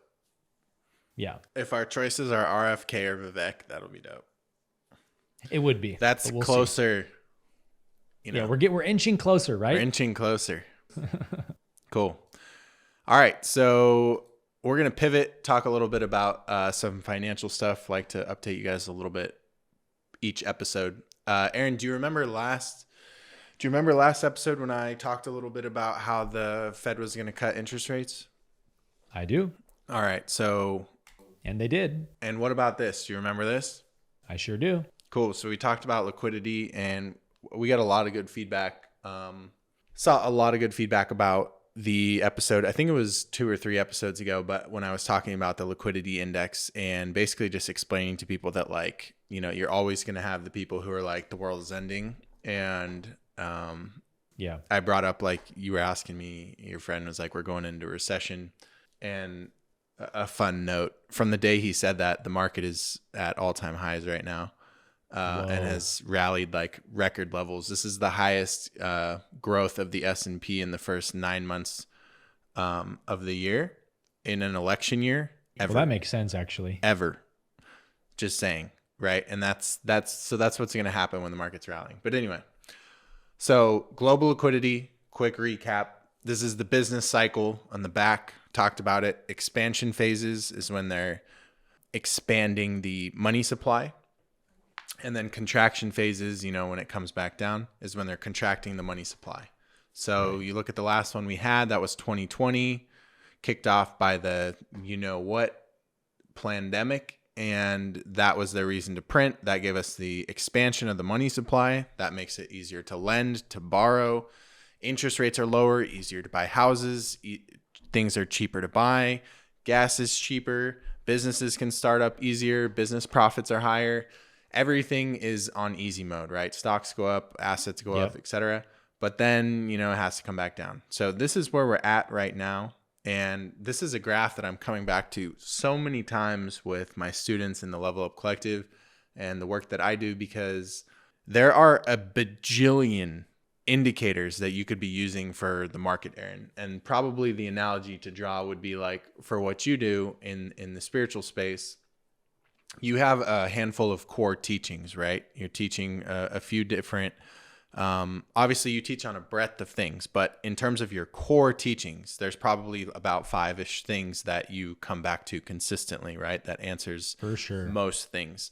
But in reality, in the spiritual space, there is literally so many subsects and practices and ideologies and terms and rabbit holes that you could go down, right? So same thing in the investing world. It's like there are a million different indicators, perspectives, lenses that I could put on to look at the market through. And each one is going to tell me a different thing. So that ends up confusing people, right? So this is one of the number one things that I come back to over and over and over and over with my students, because I'm yet to find anything since the creation of the Federal Reserve that supersedes this. And that's an extremely powerful statement to wrap your head around. Wow. That means that if you were to come to me, Aaron, and be like, we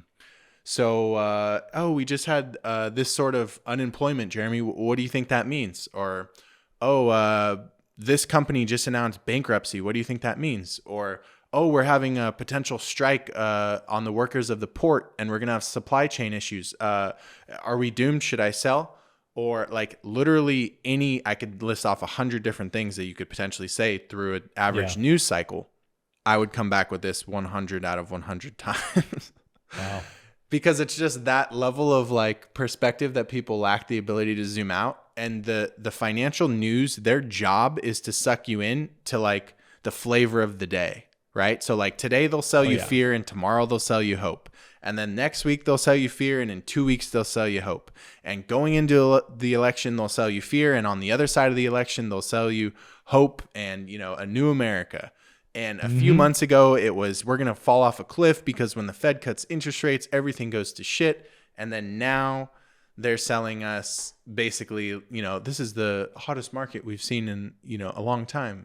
And then it's going to flip flop probably again. We're having a lot of conspiracies about October. So anyway, that's just context for what I'm about to talk about with the news clips. Can I say one or two things on this real quick? Yeah, of course. Because I love this chart so much. And there's some interesting parallels here that I'm picking up.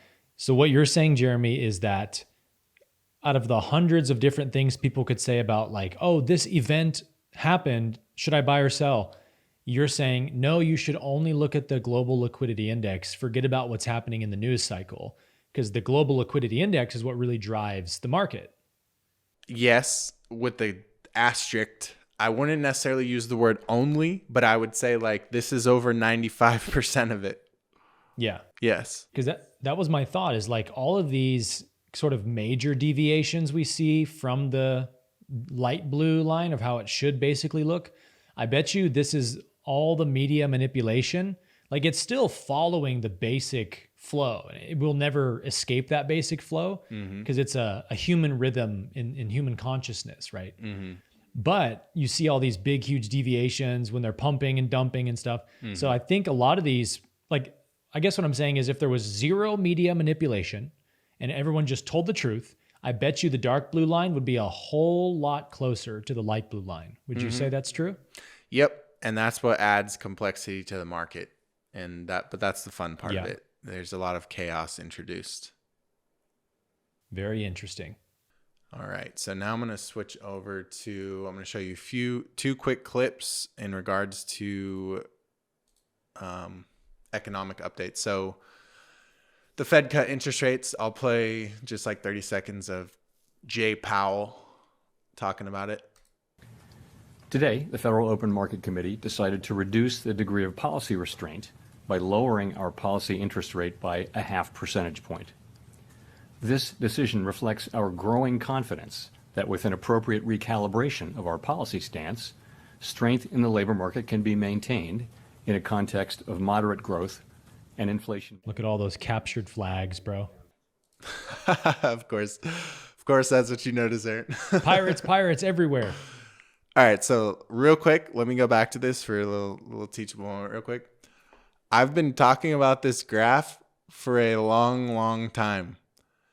We were already turning up, even when I brought it on this show. That was a few months ago, right, Aaron? Mm-hmm. It was like maybe a month and a half, 2 months, maybe more. We were already turning up, and I was talking about the expansion phase of the business cycle. But the Fed had not cut interest rates at all. So I just want to clarify that like this graph is both leading and a lagging indicator, and that's very rare. In other words, like I was not attempting to like gamble or bet or make a psychic prediction about like, here's what the Fed's going to do based on just, like theory or like some sort of insider information. It's just that this graph is pretty damn simple. And when you're already, when you've already bottomed out in terms of liquidity, for the Fed to come in and be like, we're hiking interest rates, which by the way, Aaron, that was a kind of a popular theory. I don't know if you've heard that, but there's a subsection out there, I'd call them potentially the truthers, who are like, yeah, the Fed's going to double down, do what Volcker did in the 80s and raise interest rates more and just finally rip the Band-Aid off. And that's just like really ironic to me. So those are the type of people who I was talking about a few episodes ago where they're like, I sold all my positions, I'm sitting in cash. And it's like, that's crazy because the bull market just started. Started. But that's why I like this game, because it doesn't matter what each of us think. You get to just like place your bets, Yeah. And, that's what gives me an advantage. But I digress. Have you heard about China? China's printing. China's printing. So they're I don't know how their currency works. Yeah. So they're like, I'm definitely not an expert in China. I don't invest in China, etc. But I'll give you guys my level of fundamental understanding. So our Fed cuts interest rates. Their Fed is like, I'll see your interest rate, and I'll raise you. So basically, I've talked about before how like the largest economies, they all work in synergy, and how we often think of like the Federal Reserve as the big bad wolf, and we talk about abolish the Fed, but in reality it's the world banks, right? And so you have like India, China, Japan, you have Europe, you have us. These are like the biggest economies in the world, right? And so like our Fed can't just cut. We don't exist in a vacuum. The entire world, the global economy is interconnected. And if our country needs us to raise interest rates or cut interest rates or whatever, they can't just go and do that. They have to go meet with these other banks and be like, yo, here's what we're planning on doing. Here's how it's going to affect, because other countries, they have to borrow and store USD. And so our dollar strength or weakness matters. Our interest rates matter because some other nations, they might borrow in USD, or they might borrow in other nations and then have to pay it with USD. So there's a lot of these complex relationships. Anyway, that's not the point of what I'm going into. I'm just explaining that as a foundational understanding. But China did something crazy, Aaron. So quantitative easing, hopefully some of you have heard of that. I don't know if you have, Aaron. That's just the fancy term that they give for usually like expanding the money supply. It means fraud, basically. And they can do that a number of ways. So it doesn't always have to be like literally turning on the money printer and expanding our number of total dollars in circulation. They can also do it by buying back like government treasuries, or doing a number of other like what you could call like fiscal stimulation. Like they use these fancy words, but basically it's kind of that's the part of the economy that's just like them doing the Ponzi scheme thing. But in reality, it benefits investors, at least for a short period of time. And then we have what we've experienced with inflation and all of those things. So anyway, I lay that down as context because typically when the United States, or the Federal Reserve, I should say, does cutting interest rates, that stimulates the economy, right? Because now you can buy homes for slightly cheaper. You're going to be able to refinance your mortgage for cheaper. You're going to be able to get cars for cheaper. things are going to be a little bit cheaper in the economy. Businesses are going to be able to borrow for cheaper. And that's going to allow their profit margins to be slightly higher, which is going to allow people to make more money. And the cycle continues, right? So it's a snowball effect and it's positive. So cutting interest rates is one key thing that the Fed does to stimulate the economy. The other thing that they'll do is typically like buy back treasuries, which raises stock prices, which helps the middle class and the upper class get wealthy as well. So those are the two main ones, Aaron.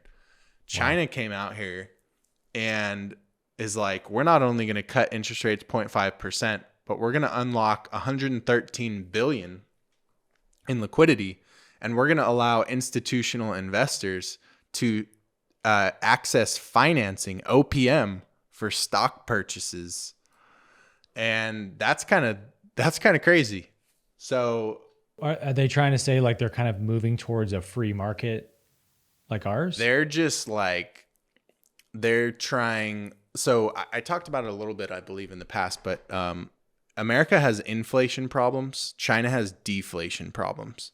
So China has to constantly stimulate its economy. They do money printing all the time, like almost annually, Aaron, they print. Yeah.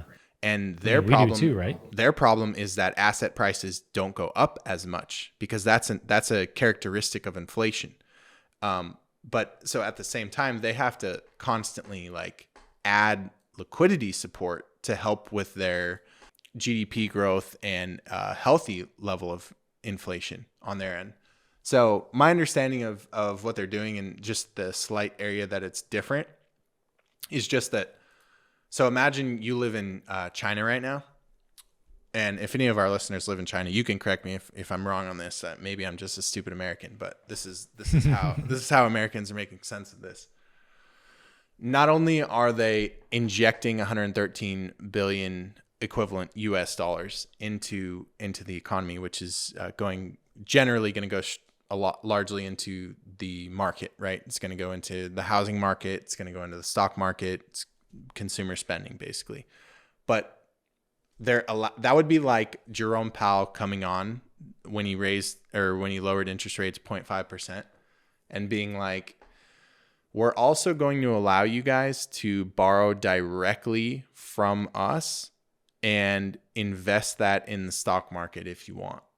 Whoa, interesting. Yeah, so that's kind of just the big difference. And there's also some stuff with that they were doing with mortgages. I believe what they were doing, so you know how like when they in the past, one of the things that governments have done is to stimulate the economy, they'll allow first home buyers to what was it? I think they'll allow first home buyers to refinance their mortgage after they cut rates or something along those lines as like an attractive promotion. They're allowing any homeowners to switch over to this new rate without having to refinance. So they cut rates. Wow. And then everyone's going to be shifted to the lower rate plan. So in other words, like China is like literally, as you can see right here, in the near term, Chinese capital markets should enjoy a sweet liquidity honeymoon period while China is buying more time to fix deep-seated growth problems. Beijing's liquidity support for the stock market will come in the form of 500 billion yuan, spot facility, and 300 billion yen. This is probably the most aggressive sentiment booster that the Bank of China and market regulators can introduce before the election. So anyway, yeah, I'm definitely not an expert with the China stuff. I don't study like Forex, foreign markets, as much, but I study it enough to be aware of how it affects our markets. And since them doing this and the Fed doing this, the stock market is definitely full swing. So I guess that this was more of a teaching than a reaction clip, but the few things that I'll note about it is since our last few episodes when I started talking about this, stock market is at all-time highs. Now you're having, fears of people talking about October surprise and, port issues and supply chain issues and election issues and World War III issues, and the list goes on. And my thing is like, if you're going to be attached to the news cycle, you shouldn't invest. Yeah. Because if I showed you, that's good advice. If I showed you a graph of all the major catastrophes, I have this for my students, but I don't have it readily available right now. But if I showed you a graph of all the major catastrophes that have happened the last 50 years, and then overlaid onto that was a chart of the market, you would see just how resilient the market is. It doesn't really care, right? So these are kind of separate conversations that sometimes we need to be able to separate, because we do get a lot of questions. I get them from my students, and we get them in the comments. People wanting me to talk about like, but what about this? But what about that? And in my opinion, the elephant in the room for the people who watch this show, who consistently they're like, I hear what Jeremy's talking about. A lot of times I think these people come from your audience. And they're a lot further along in their spiritual journey, but they don't invest, and they're not where they want to be financially. Yeah. And, I share a lot of this stuff that, most people have to pay a lot of money for, to give you guys, some foundations to build upon.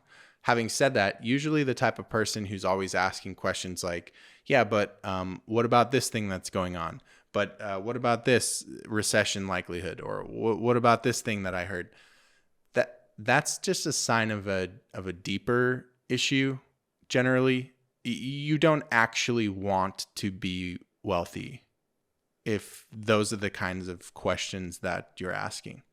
And to that, I would say investing isn't for everyone. So, these types of thought processes, like, I get it. I had the same concerns when I was with all due respect, uneducated. I'm saying that in a literal sense, not in an insulting sense, just like, I didn't understand. But for those of you who listen to our show that do want to understand, I try to give you guys, at least like one nugget per episode. And if you were to watch the last, I don't know, since our Bitcoin episode, if you were to watch and piece together what I've given just from this show, in the financial sense, you would already be up a lot of money. I'm just saying. I mean, we talked about Bitcoin when it was, do you remember, Aaron? It was like 30s or March, 40s. Bro. It was definitely lower than it is now. Oh, yeah. Like, I'm trying to remember, where was this price of Bitcoin when we talked about the ETF being, you remember? Well, what month was it? Was that March or April that we talked about the ETF? I think it was March. So it would have been the end of March, because that the ETF was approved in 420, I believe. Okay. So end of March was actually when it hit the all-time high, and then it went back down to high 50s. Then we definitely talked about it before that, because I have it in my head that we were referencing around like 45K. Yeah, because the ETF might have been in February. Actually. We talked about it. Yeah, I could be totally off with the dates. I don't remember off the top of my head. But remember, we talked about it before, because I started hinting at it well before it happened. It wasn't like, hey, this just passed. So anyway, it doesn't matter. But my point is, like, if you just piece together all the little nuggets, we've taught you enough about crypto for you to go explore, right? The purpose of the show isn't for me to go super in depth. I have my own YouTube channel if you want to learn more about that. But like, I try to just, the same way Aaron usually brings a spiritual nugget or two to every episode, I try to just bring one thing per show to keep you guys up to date with what's going on. And if you, like, for those of you who watch this and you're like, yeah, I'm just not really interested in that, then that's totally fine. But for those of you who at least are telling yourself that you are interested in that, the most important part about all these things that I'm sharing is what you do with them. It doesn't really, it doesn't do you any good to consistently consume these things that I'm saying and then go consume other perspectives of maybe fear or, truth or movement or whatever. And then that just keeps you in analysis paralysis. And that's one of the most common issues with investing, is that people just don't start. And there's a cliche phrase in the investing world that the best time to start investing is yesterday. And it really is like that. But Jeremy, but there's always going to be a but. I've at this point now in my career answered thousands of but questions because I've been teaching this thesis since 2020. And guess what? We had a big but happen in 2021, Aaron. It was called an actual recession. Yeah. And regardless, you come back to these core principles and you're like, this is where we're at in the seasonality of the market. And that doesn't mean that it wasn't a good time to invest. Maybe that means you need to shift your time horizons. Maybe this should be viewed as an excellent buying opportunity or whatever, right? Mm-hmm. So anyway, at this point I'm rambling, but I just am obviously passionate about helping people who are actually heart-led and have positive intentions for the world and have things that they want to, make an impact while they're here, or they have impact they want to make while they're here, I should say. And, I know our people very well, as do you, Aaron. And unfortunately, we're not the most financially well-off sociographic or demographic. And that's a bit bothersome. Me and you both came from the religious background. And so I understand where there's a lot of distortions that happen around money, whether you're raised in a church or whether you're just more of the New Age spirituality or you studied Eastern non-attachment or whatever.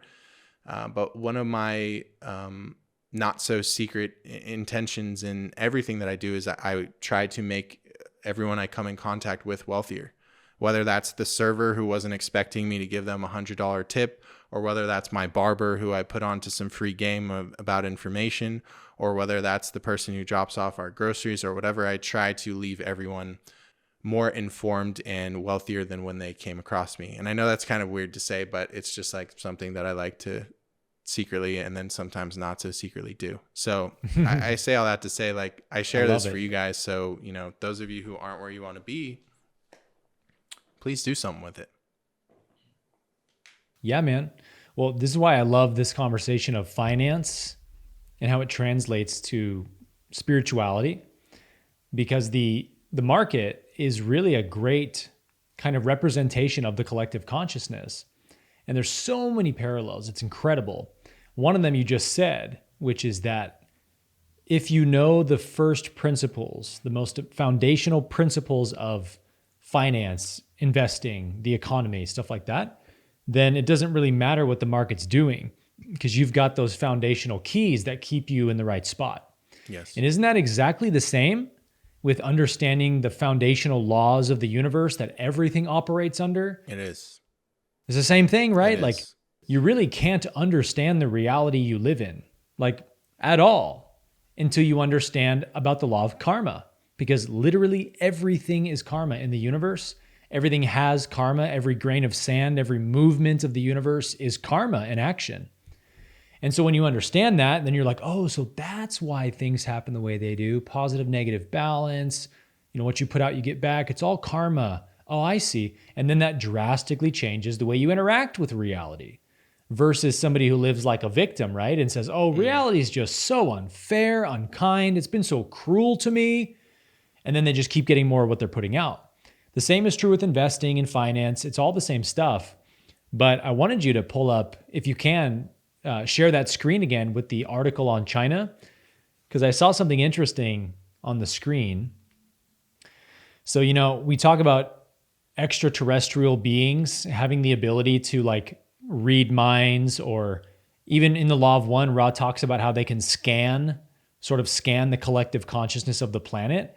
And that Ra even says, like, higher density beings look for a certain energetic signature from the planet to know that it's officially okay to come and contact them openly and stuff. And if they're not past a certain threshold of consciousness, then they won't contact the planet openly. They'll do other stuff like fly around in the skies maybe. But it's interesting, right? Like, I wonder what it looks like for these ETs to scan the mind of a person or even a whole planet and to scan the energies that are available to them in consciousness. So if you can zoom in on the far right side of the screen where it says recently viewed and it has all those stocks. Okay. You see where I'm going with this? There we go. So I'm watching how these are all changing by the second. They're flashing green, red. And it's like, I wonder if that's how it looks to ETs when they're scanning the Earth and they're looking at all these energetic signatures. And it would be, instead of like, Micron, NVIDIA, imagine if it said like fear, anger, lack, unity, love, forgiveness, like different stocks, right? Like everything is a stock you can invest in. And a lot of humanity is investing in really bad stocks, like fear and division and stuff. But some people, you and I, and people watching this show, are trying to invest in the good stocks of love and forgiveness and unity. And so it wouldn't surprise me if they see something kind of like what we're seeing, of like the energies moving from green to red, positive, negative. And, we see the bar graphs of where the consciousness is at. For them, it's probably a lot like how we monitor the stock market, and we kind of assess when it's good to go in, when we shouldn't go in. It's just kind of a funny analogy to think about aliens looking at our planet like that. This is like, now's a good time to go contact. A crazy analogy. Yeah, I'm following you. Damn. You'd probably appreciate that analogy. Yeah, that's pretty good. Definitely never thought about that before. I'll actually share one more for you real quick. You brought up Russell Brand earlier, and this ties into what you just said about the economy and the stock market. You mentioned Russell Brand, and there was some interesting news with him since the Diddy stuff as well on X. So he posted this first. Lord alone knows that forgiveness is the ultimate role we all must play. So beautiful tweet from Russell, 100% on the money. But then this person said, I think the Lord... We always bring him up on the show.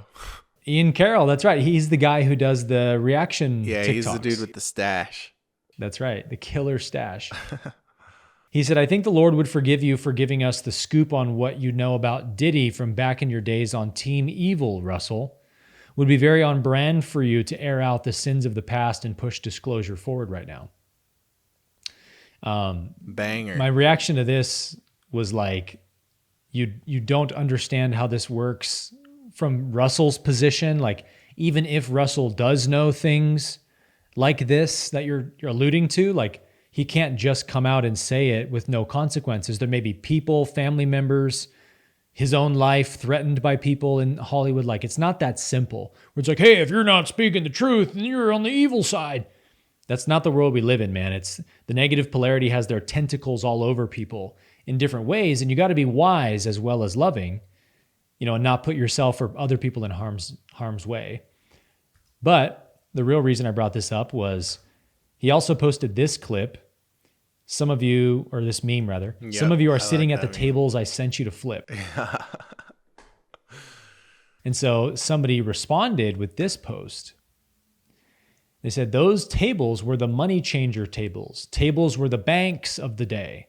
Money changers were the bankers. At this time in history, there were many currencies, so when you traveled around, you needed a money changer, aka a bank. These changers were doing usury, we've talked about that a lot on this show, and price gouging. Jesus was condemning the bankers' evil misuse of money. Damn. I was like, that's a sick take. That is a sick take.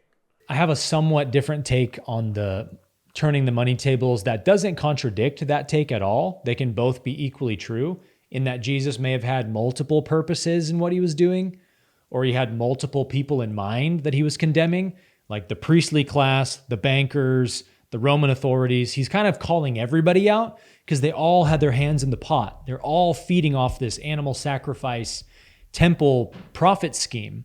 And so, yeah, he's talking about the bankers, and yeah, he's talking about the Pharisees, and yeah, he's talking about the Roman authorities. Like, everyone's going to get it when Jesus is turning the tables over, right?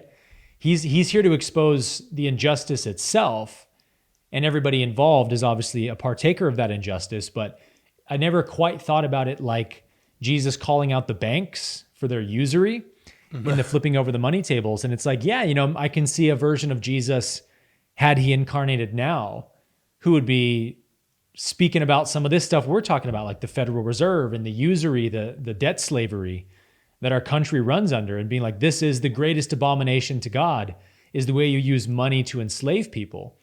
And we know that they're using money to enslave the world today, but it's like in his day, they were absolutely doing the same thing. Mm-hmm. It was just by somewhat different means and a more ancient way of doing it, but same principles at work, right? 100%. Yeah, I think in this day and age, it's just... like we've talked about this principle before, but all we're dealing with is human nature and the nature of the ego, really. That's why these cycles haven't changed. And the only difference now is that it's been centralized and made more systemic. Whereas back in the day, it was probably more dependent on, which table you went to and that person's particular ethics or reputation, Whereas now it's JP Morgan or the Federal Reserve Bank of the United States or whatever it may be. Yep. Same stuff, different time. All right. Well, I will go to my next reaction clip. And this one, honestly, I just kind of wanted to get your reaction to it because I'm curious. So I'll just play the clip for you. How much did you pay for your first house? $18,000 with 17 acres. What year? 1989.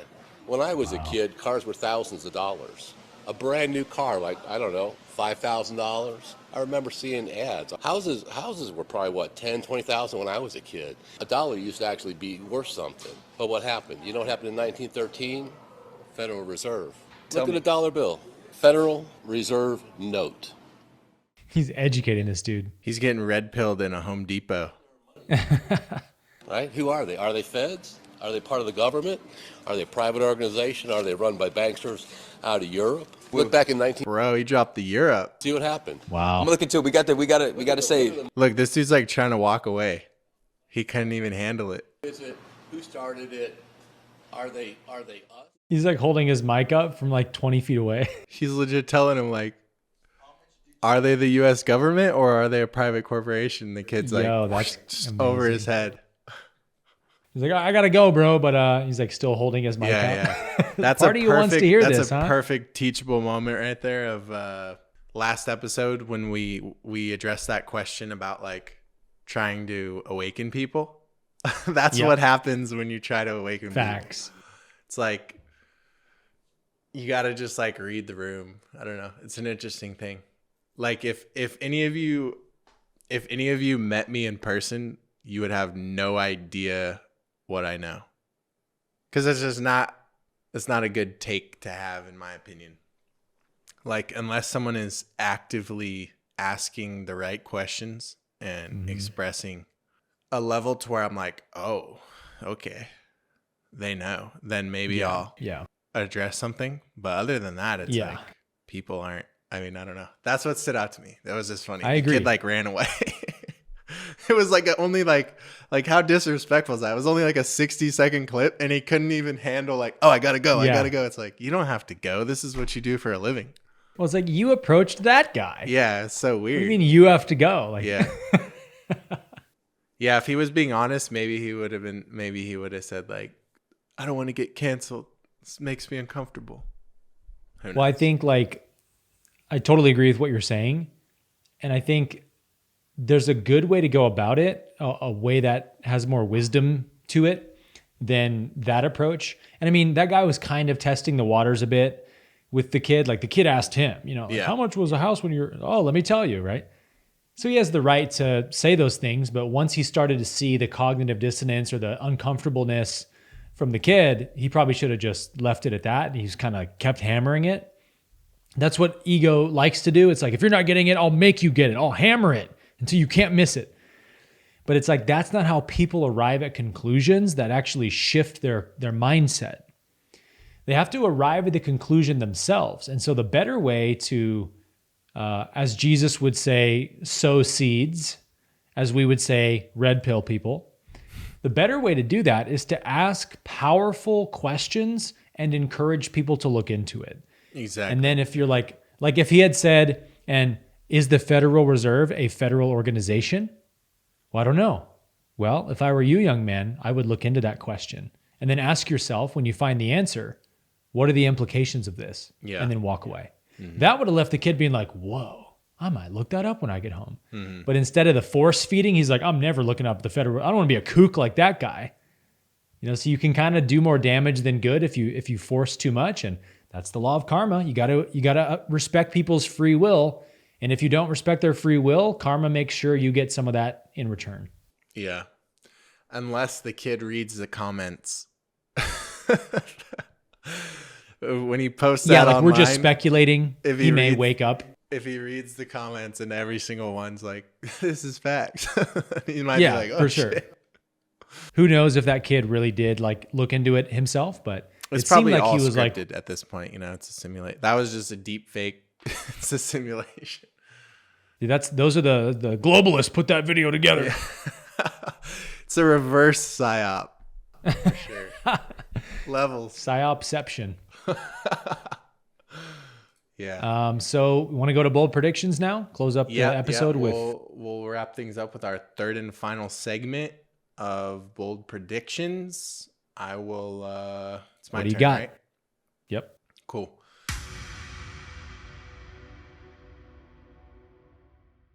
All right. So before I share my screen for my bold prediction, I'll give a little bit of context. Aaron, have you been hearing this stuff about October black swans? Oh yeah, we mentioned that. Yes. All right. So for our audience, you guys may have been hearing things about this October surprise or some things, you know, whether it's based on the Gregorian calendar or based on astrology or whatever it is. You know, you're seeing a lot of different things. Apparently Vivek was talking about it too.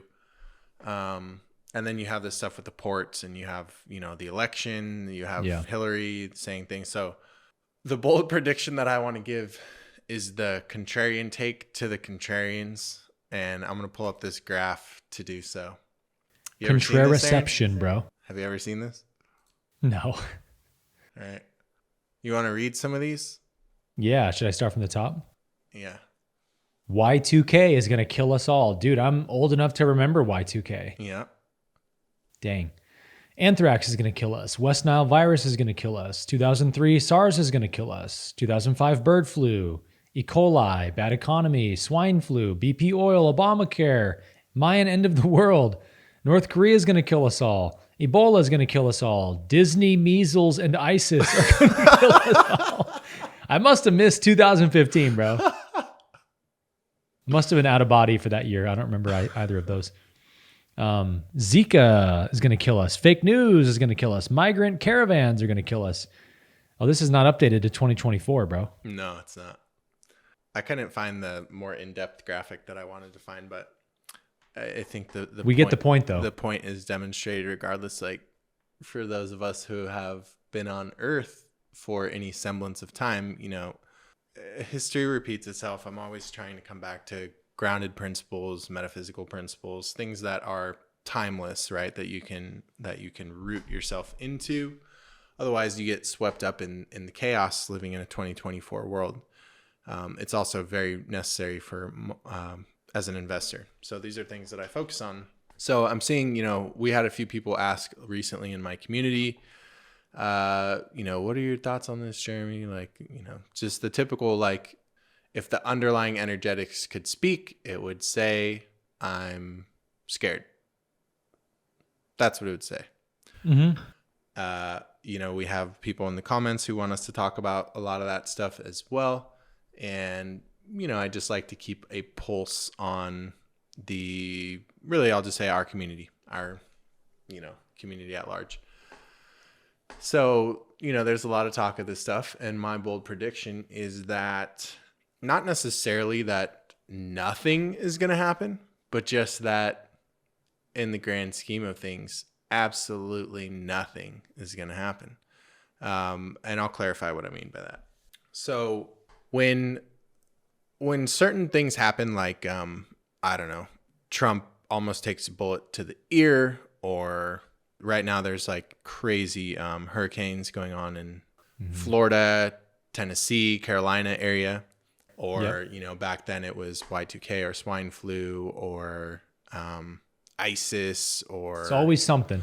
Like, it's not that, you know, chaos is kind of chaos and order are the two forces in the universe, right? And so there's going to always be inherent chaos, and humans try to make that not the case, but we're just silly little humans.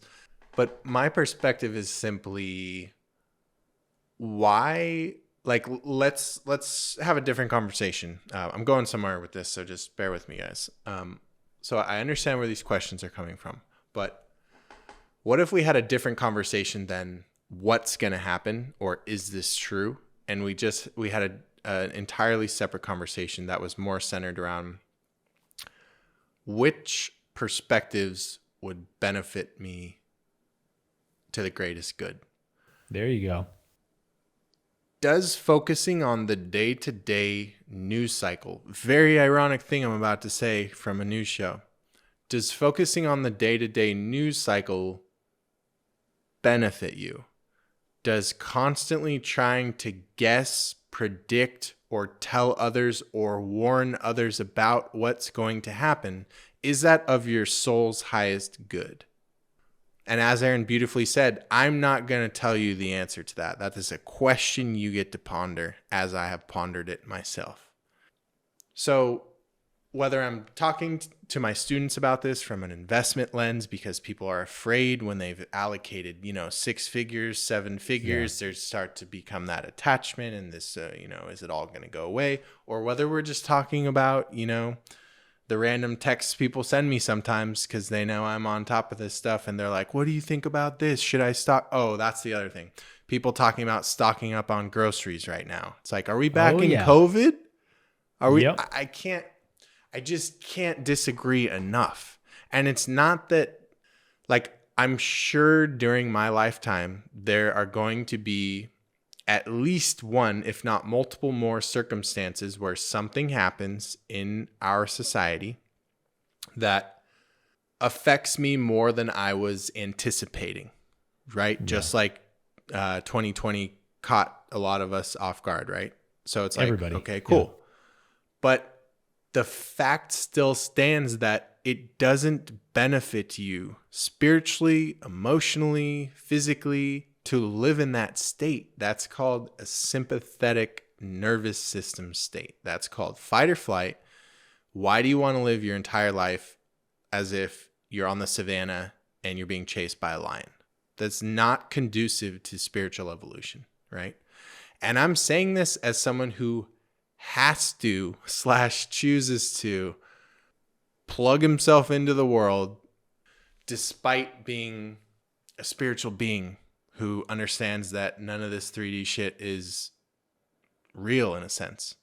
It's a dream, it's a simulation, and yet we're doing a news show about the 3D world that's kind of not fucking real. It's kind of just this weird Truman Show we all turn on to remind us to wake the fuck up and remember, and then once again it's all over and it probably will end up feeling like a blink of an eye.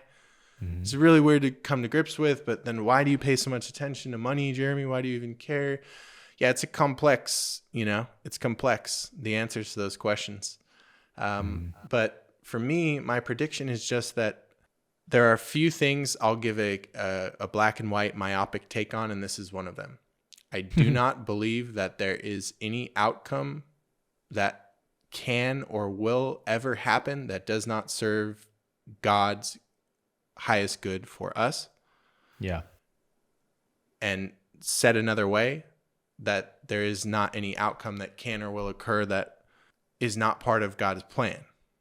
And what that means is whether you're looking at it from a truther lens, whether you're starting to wake up to the, the law stuff and you're feeling or getting wrapped up in the political stuff, or you're looking at it from an investment lens, that doesn't mean that things won't happen. It just means that it is all God, so why would you waste your time worrying about it? We ironically have to make bold predictions for this show. Otherwise, and for what I do for our students, I kind of have to live 12, 24, up to 5, 10 years into the future, at least part of me, to do what I do for our students and as an investor. But what you guys don't see off screen is it's not that deep. It's just not that deep.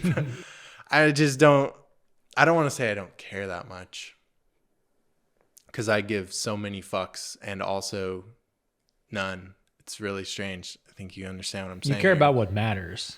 Yeah, it's just there's so much nuance in this conversation. I don't want people to think that I'm saying that things can't happen, or that like, this isn't a message of spiritual bypassing either, or dissociation of like, oh, none of it matters. And no, it matters. I definitely swung to that side and then came back. But for me, with today's bold prediction, a lot of what we had aggregated this news cycle, I'm looking at it and I'm like, I don't know if this happened to you, Aaron, but I'm looking at it, I'm like, fear, fear, fear, fear, fear. I'm like, I just don't resonate with that.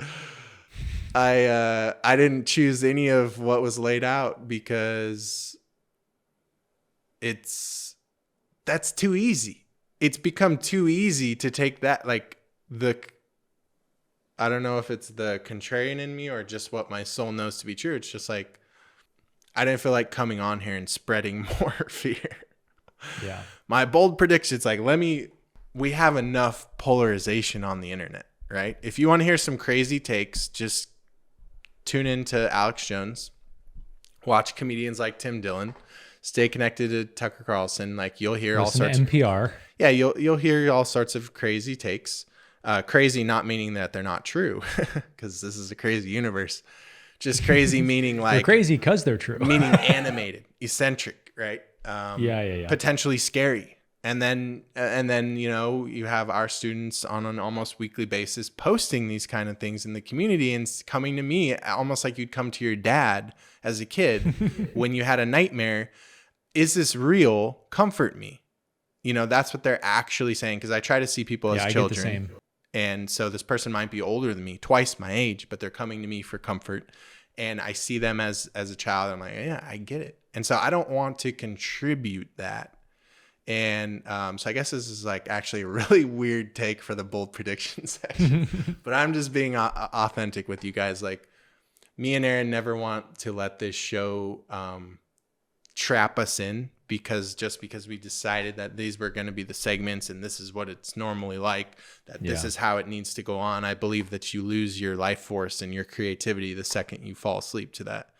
And so I don't have a desire to be inside of a box. And sometimes there will be bold predictions that I really, really believe in. Like, if you remember, there have been times where I'm like, yo, this is the final battle cry I'm going to give, like, load the boat. But a lot of times it's not that deep. And for where we're at right now, there's always going to be problems in the economy. There's always going to be problems between geopolitical powers. Always. There's never not been that. There's always going to be at least two competing schools of thought. And there's always going to be one monkey trying to fight another monkey over ideologies, women, power, whatever. That doesn't mean things are going to shit. So my bold prediction, Aaron, is that things are great and they're happening exactly as they should be. The craziest bold prediction of the year. Things 1 month out from the election, things are phenomenal. And whatever happens is going to make it even more phenomenal. Yep. And that's all I have to say. I love it, man. It's bold. And it's a prediction. And that's what we're here for, man. My prediction is that God is in control today. And so God will be in control of God's universe tomorrow. There you have it. I mean, it's true, right? Everybody has to decide for themselves what universe they think they're living in. And if I have to break it down to one concept you must decide between, it would be this. Do you live in a universe with one power acting in the universe, or two powers acting in the universe? Those are the only two options you have, and really one of them is not an option, but you think it is, and so I'm going to present it to you like it is, but hopefully to show you and convince you that there isn't such a universe where there are two competing powers, good versus evil, God versus the devil, however you want to paint it, duking it out, battling each other, and we're not sure who's going to win. It's like, we got to get out of this imaginary, egoic universe that doesn't exist and we are not living in. We're living in a universe where only God exists. There's only one power acting, and we can put all of our trust and faith and devotion to that one power to act on our behalf. And in fact, that is the spiritual path, is to gradually, day by day, more and more, devote more parts of yourself, more parts of your mind to the one power, to following the one power, to thanking the one power, to trusting the one power. And that's how we live in peace. That's how we create harmony on earth. That's how we create unity on earth. And so I find it interesting and synchronistic, Jeremy, that you brought up this topic for your bold prediction, because it's basically the same one that I chose with somewhat of a variation. Yeah, you'll see. You'll see. So here is one. I'm going to play two clips for you. This is a clip of, it's like a montage of downtown LA, I think. Hollywood. There you go. So this is Hollywood today. Hell no, motherfucker! Oh, shit. Oh! Say your gas! You ain't nobody! Don't be picking on the shit! Take my gas on all that shit!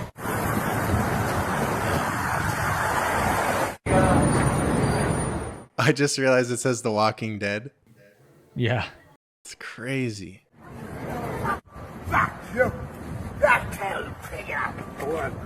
Fuck you, fuck you now! Oh, bro. Oh, shit. Oh, damn. This is wild. White trash bitch!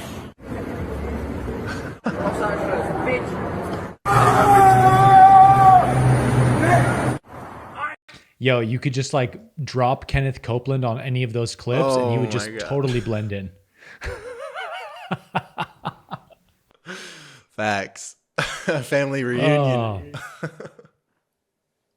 So I brought up that clip to show you, like, this is the state of our big, dense urban cities, right? You can go to Chicago, LA, New York. Pick your dense urban city. You're going to see that stuff everywhere. San Francisco, oh my goodness. Like, I was just in LA not that long ago, and it's like everywhere I look, every direction, I can spot at least a few people like that. Totally gone, totally baked on drugs, doing insane, crazy things. And there's just people, like, it's really interesting, isn't it? If you use the analogy of time travel, you get to see how crazy stuff is. Imagine time traveling someone. Like, dude, you've seen that clip. I think we played it actually on a past episode of, I think it's New York in the 1930s or like 1925. Yeah. It's a black and white video of a street corner, and there's just people walking everywhere, tons of traffic, all wearing their top hats and their nice suits. Yeah. And every single person, without one exception, hundreds, probably thousands, are thin, fit, and healthy. Yeah. There's not one single obese person or overweight person in the whole like 2.5 minute video of hundreds of people walking down the street. Imagine if you time traveled one of those people to New York City or LA today, and they're walking around saying, and all this crazy insanity everywhere. And people are just walking down the street like I did it. You know, I'm just ignoring the crazy drug addicts all around me, screaming at me. I'm just acting like they're not there. And it's this really crazy situation when you think about it, that there's insanity all around us. And we're acting as if we're just walking down a normal city street, no insanity to be seen. You know, it's like, what a symptom of humanity's bypassing, that we don't even want to acknowledge the depths of degeneracy we've allowed our cities to get into. And so many, I mean, these poor people, right, in this video, children of God, just like you and I, people like you and I, who ended up, you know, they were in a hard spot in life, depressed, they got broken up with, cheated on, abandoned, abused, who knows, and they went to a drug, you know, to cope with their pain. And then the drug wound up leading them to trying heroin one night or whatever, and then boom, they're on the street screaming at people in a fantasy world. And it's like they were probably a normal person you could have sat down and have a conversation with, you know, 4 years ago, like not that long ago, right? Those kind of drugs destroy the human brain so quickly. And so it's easy to see those people like they're not people, you know, and I've been guilty of this in my life, of walking past the drug addicts and the homeless, deranged masses that flood our urban cities these days. And you're like, oh, they're not really there. Just ignore them. Keep going. And now I walk by and my heart is like aching with compassion for these people. But you're in this predicament, right? Where you're like, they've chosen every step of this. They are absolutely not a victim from reality's perspective. Right. They made one bad decision after another, and that rabbit trail led them to where they are today. So they've accidentally created this reality. So I don't think the right solution is like, let's sweep them all off the street, lock them in a rehab center, and hope we can fix them. It's a really complicated problem. Yeah. They could just run back to the streets if they want to keep doing drugs. Like, it's a consciousness problem. How do we solve a consciousness problem? Well, by raising our consciousness. And I think that by raising our consciousness, we have exponential effects in the collective to help other people wake up. It's something like a critical mass, right? Every one of us that awakens to the reality of love, literally every one of us that can walk down a city street and see those kinds of people baked on drugs, not really there, screaming, demonic entities speaking through them, or whether you go to Kenneth Copeland's church on a Sunday. You see these people and you feel compassion, right? Rather than disgust or judgment or aversion, you actually feel compassion. I think, Jeremy, that just that feeling of compassion and maybe sending them a loving thought, which I really try to do when I go to, on rare occasions, when I venture into the dark urban cities, away from my bubble world in the hills of Lakeway, Texas, I try to make sure I send loving thoughts to those people, because it's like they've kind of made the choice to be there.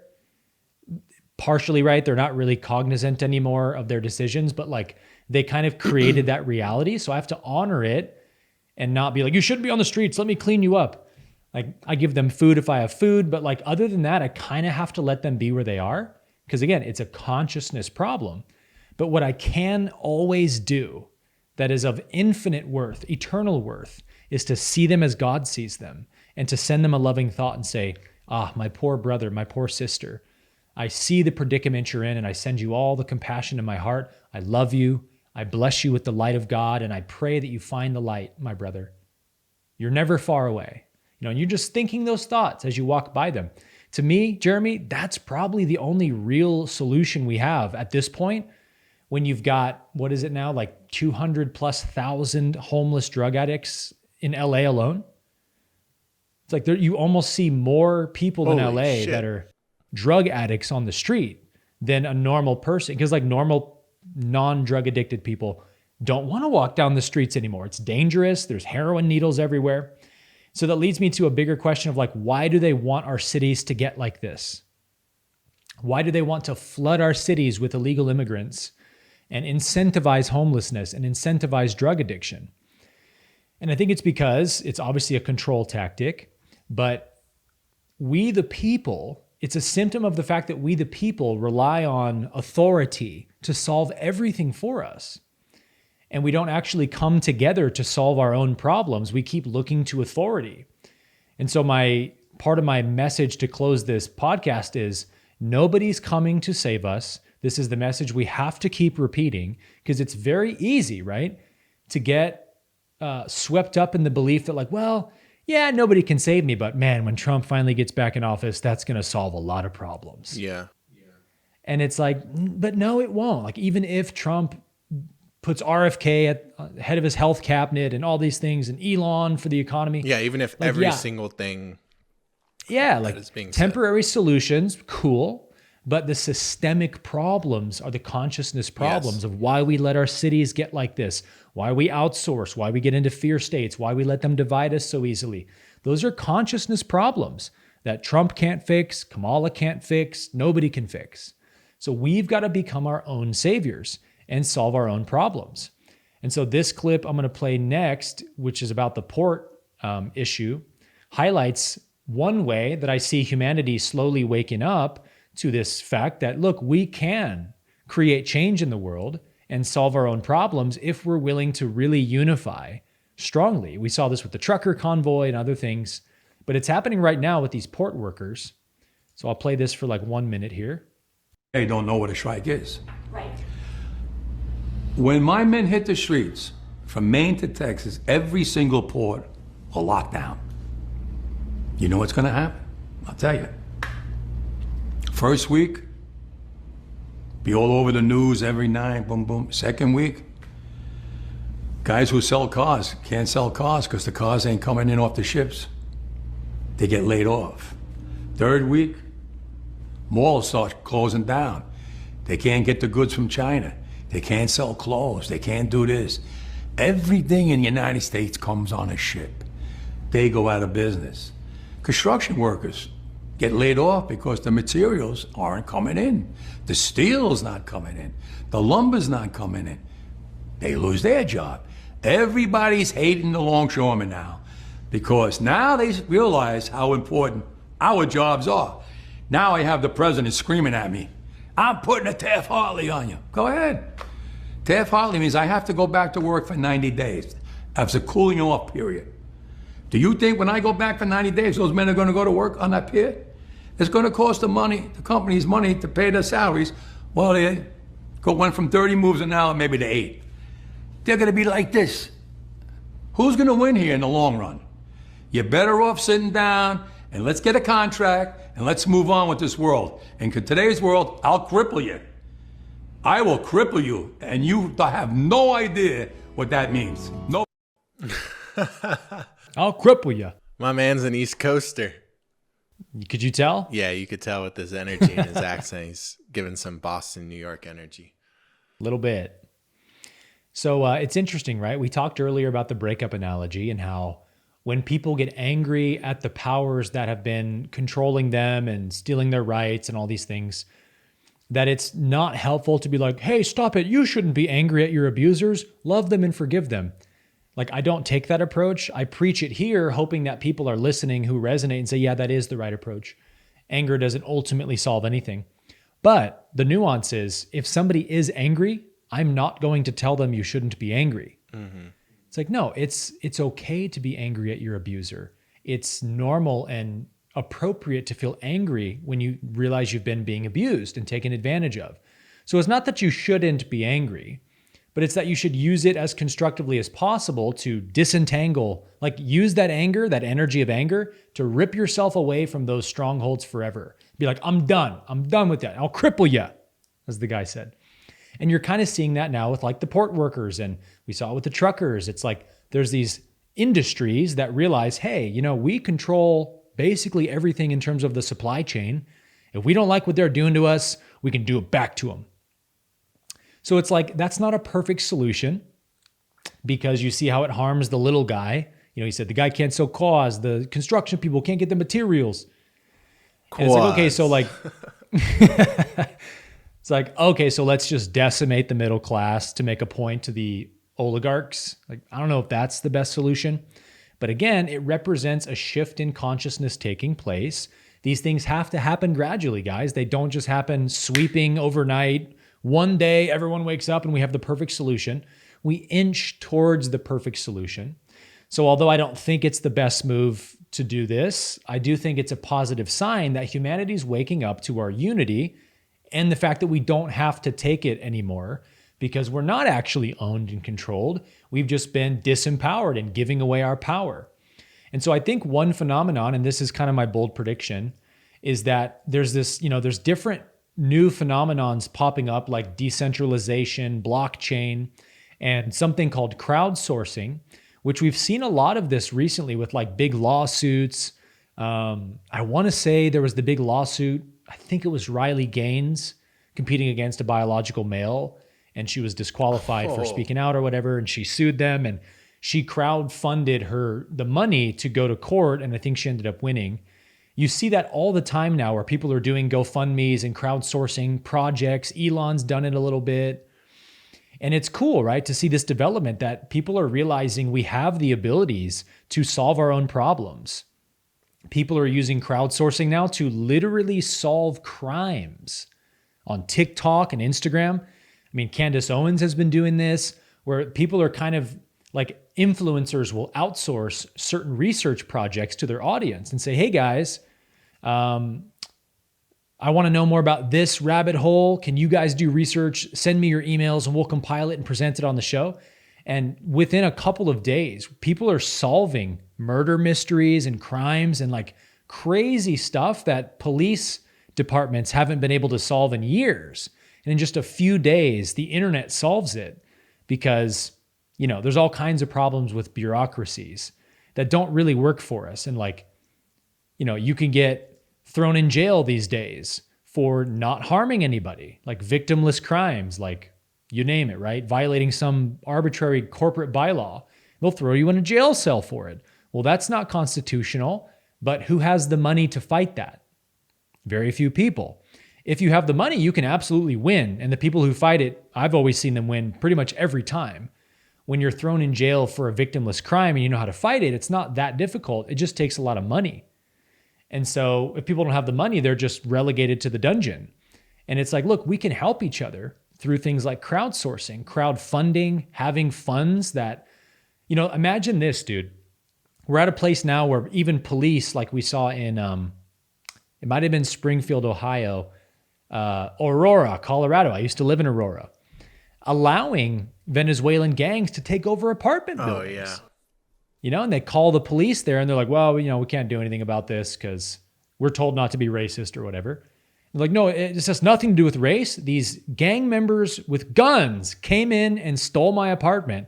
Well, we can't do anything. That'd be racist if we did it. It's like, okay, so we've been totally abandoned by our law enforcement agencies in some cities, not every city, but a lot of cities, this is happening. Yeah. We have defund the police. We have all these initiatives where they're clearly trying to create an escalation of crime because crime causes division and upset and unrest, and that's better for control. And, flooding millions and millions of illegal immigrants in and then passing laws a month before the election saying illegal immigrants can now vote in our state. It's like we all saw this coming from months and months, miles away. But they're doing it to cause destabilization.